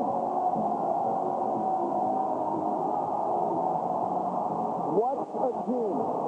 Houston will celebrate, but Orlando has absolutely nothing to be ashamed about. This Fraser has been phenomenal all the way through the playoffs in his leadership of this team. It's a type of game that you wish no one could lose because they both worked so hard to get here. They both overcame so much to be here. Can you ask for anything more in a Game 7 but the intensity and the talent we saw? I don't think so. It just was an unbelievable situation for both teams. And the Aeros were able to copy basically what they did in the conference finals. They were able to go up 3-1, but then let it slip, only to come back in Game 7 and win. They did that in the conference finals, and they've done it again here in the Turner Cup Finals. 3 seasons ago, the Orlando Solar Bears were forced to shake the hands of the Utah Grizzlies after Utah swept Orlando in the Turner Cup Finals. This one goes the limit. Orlando and Houston shaking hands in what has been a memorable 1998-99 Turner Cup Finals. And if this is the last game for Hubie McDonough, the class and the talent that he has graced Orlando fans in the 4 years, you can ask for nothing more. Hubie McDonough, thanks for everything. That's not much. He has left an impression on many, coming from the Ice Dogs. But that number 9 in the purple is what you're going to remember. Kurt Fraser and defenseman Paul Dick. I know it sounds cliche, Mike Greenlay, but that handshake at center ice after battling for 7 games, it just might be the best thing in sports. Well, it's all about respect. You see the players talking to each other. Some of them know each other. Some of them have played and bled with each other. But I tell you what, there is respect there for the hard battles. That's the thing about hockey players. They know that when they go out there, it's going to be a war. They know there's going to be cuts, bruises, and everything. But after the game, they know enough that they have enough respect for each other to go out and shake hands and congratulate each other on wonderful seasons. Both these teams with wonderful seasons, and the Houston Aeros, who were favored, were able to finish it off in the style that they wanted to. You saw Dave Tippett and Kurt Fraser. Will they be back? It makes you wonder. It's a question, or are they NHL bound? Used to be teammates. Maybe Hubie McDonough will don a different hat next year in an Orlando Solar Bears version. The monkey suit, as Dave Barr calls it. Oh, he's glad to wear it. He missed out in 1996 with Orlando, did Dave Barr, in what he said was his most enjoyable season. This has been a most enjoyable playoff, and congratulations to the Houston Aeros. They are the Turner Cup champions. They went the limit in their round with Long Beach and won in 5 games. They went the limit with Chicago in the Western Conference Finals, and they go to the limit. And Houston, the Aeros with their backs against the wall, they respond against the team that did it better than anybody else in the IHL, the Orlando Solar Bears. Congratulations, Houston Aeros, the 1998-99 Turner Cup champions. Doug Moss, the president and CEO of the IHL, will present the Bud Poyle Trophy for the MVP of the Turner Cup playoffs. Thank you, CJ. On behalf of the teams and fans of the International Hockey League, I'd like to congratulate both teams for playing one of the most exciting Turner Cup finals in the history of the IHL.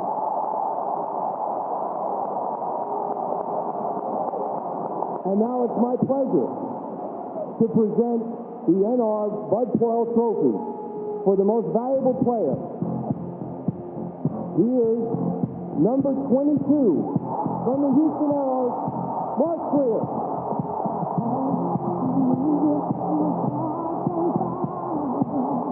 Mark Freer, Mike Greenlay, was just outstanding. A well-deserved award for Mark Freer. Well, I don't think it was a big secret. He certainly deserves it the way he played. And he is a wonderful, wonderful person. He deserves this for the way he played all the way through the playoffs. You don't just look at the Turner Cup Finals. You look at the series before that. He scored game winners. He scored game-turning goals. And this evening, he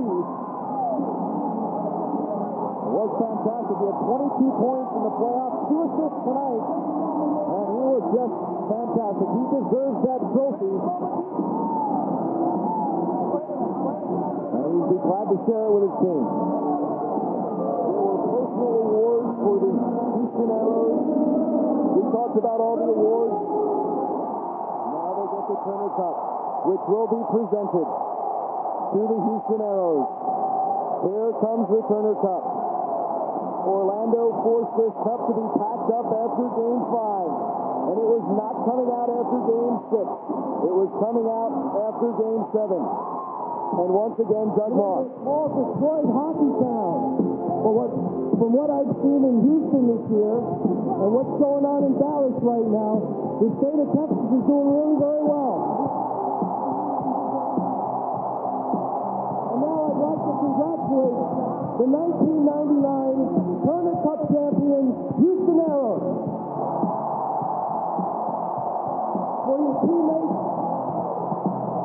for Dave Tippett, Chuck Watson, Richard Adler, the entire organization, and the fans of Houston, Brian Weissman, Mike Gill, here's the Turner Cup. Brian Weissman, the acting captain, Mike Gill, who's been the captain all year, and the Houston Aeros. It's what you work for all season long if you're a player in the IHL. And now that coveted skate around the rink, hoisting the cup. Everybody says that trophy is heavy. It is. But not during that skate, is it? And you know very well. Brian Weissman, who was the MVP in the IHL, hands off to David Oliver. This is a treasured memory, and one that the Aeros will always remember. The Houston Aeros are the 1999 Turner Cup champions. They celebrate from a sold-out Compact Center. They beat the Orlando Solar Bears 4 games to 3. Congratulations to the Aeros, and congratulations to the Orlando Solar Bears for an unforgettable season. The Aeros, the Turner Cup champions.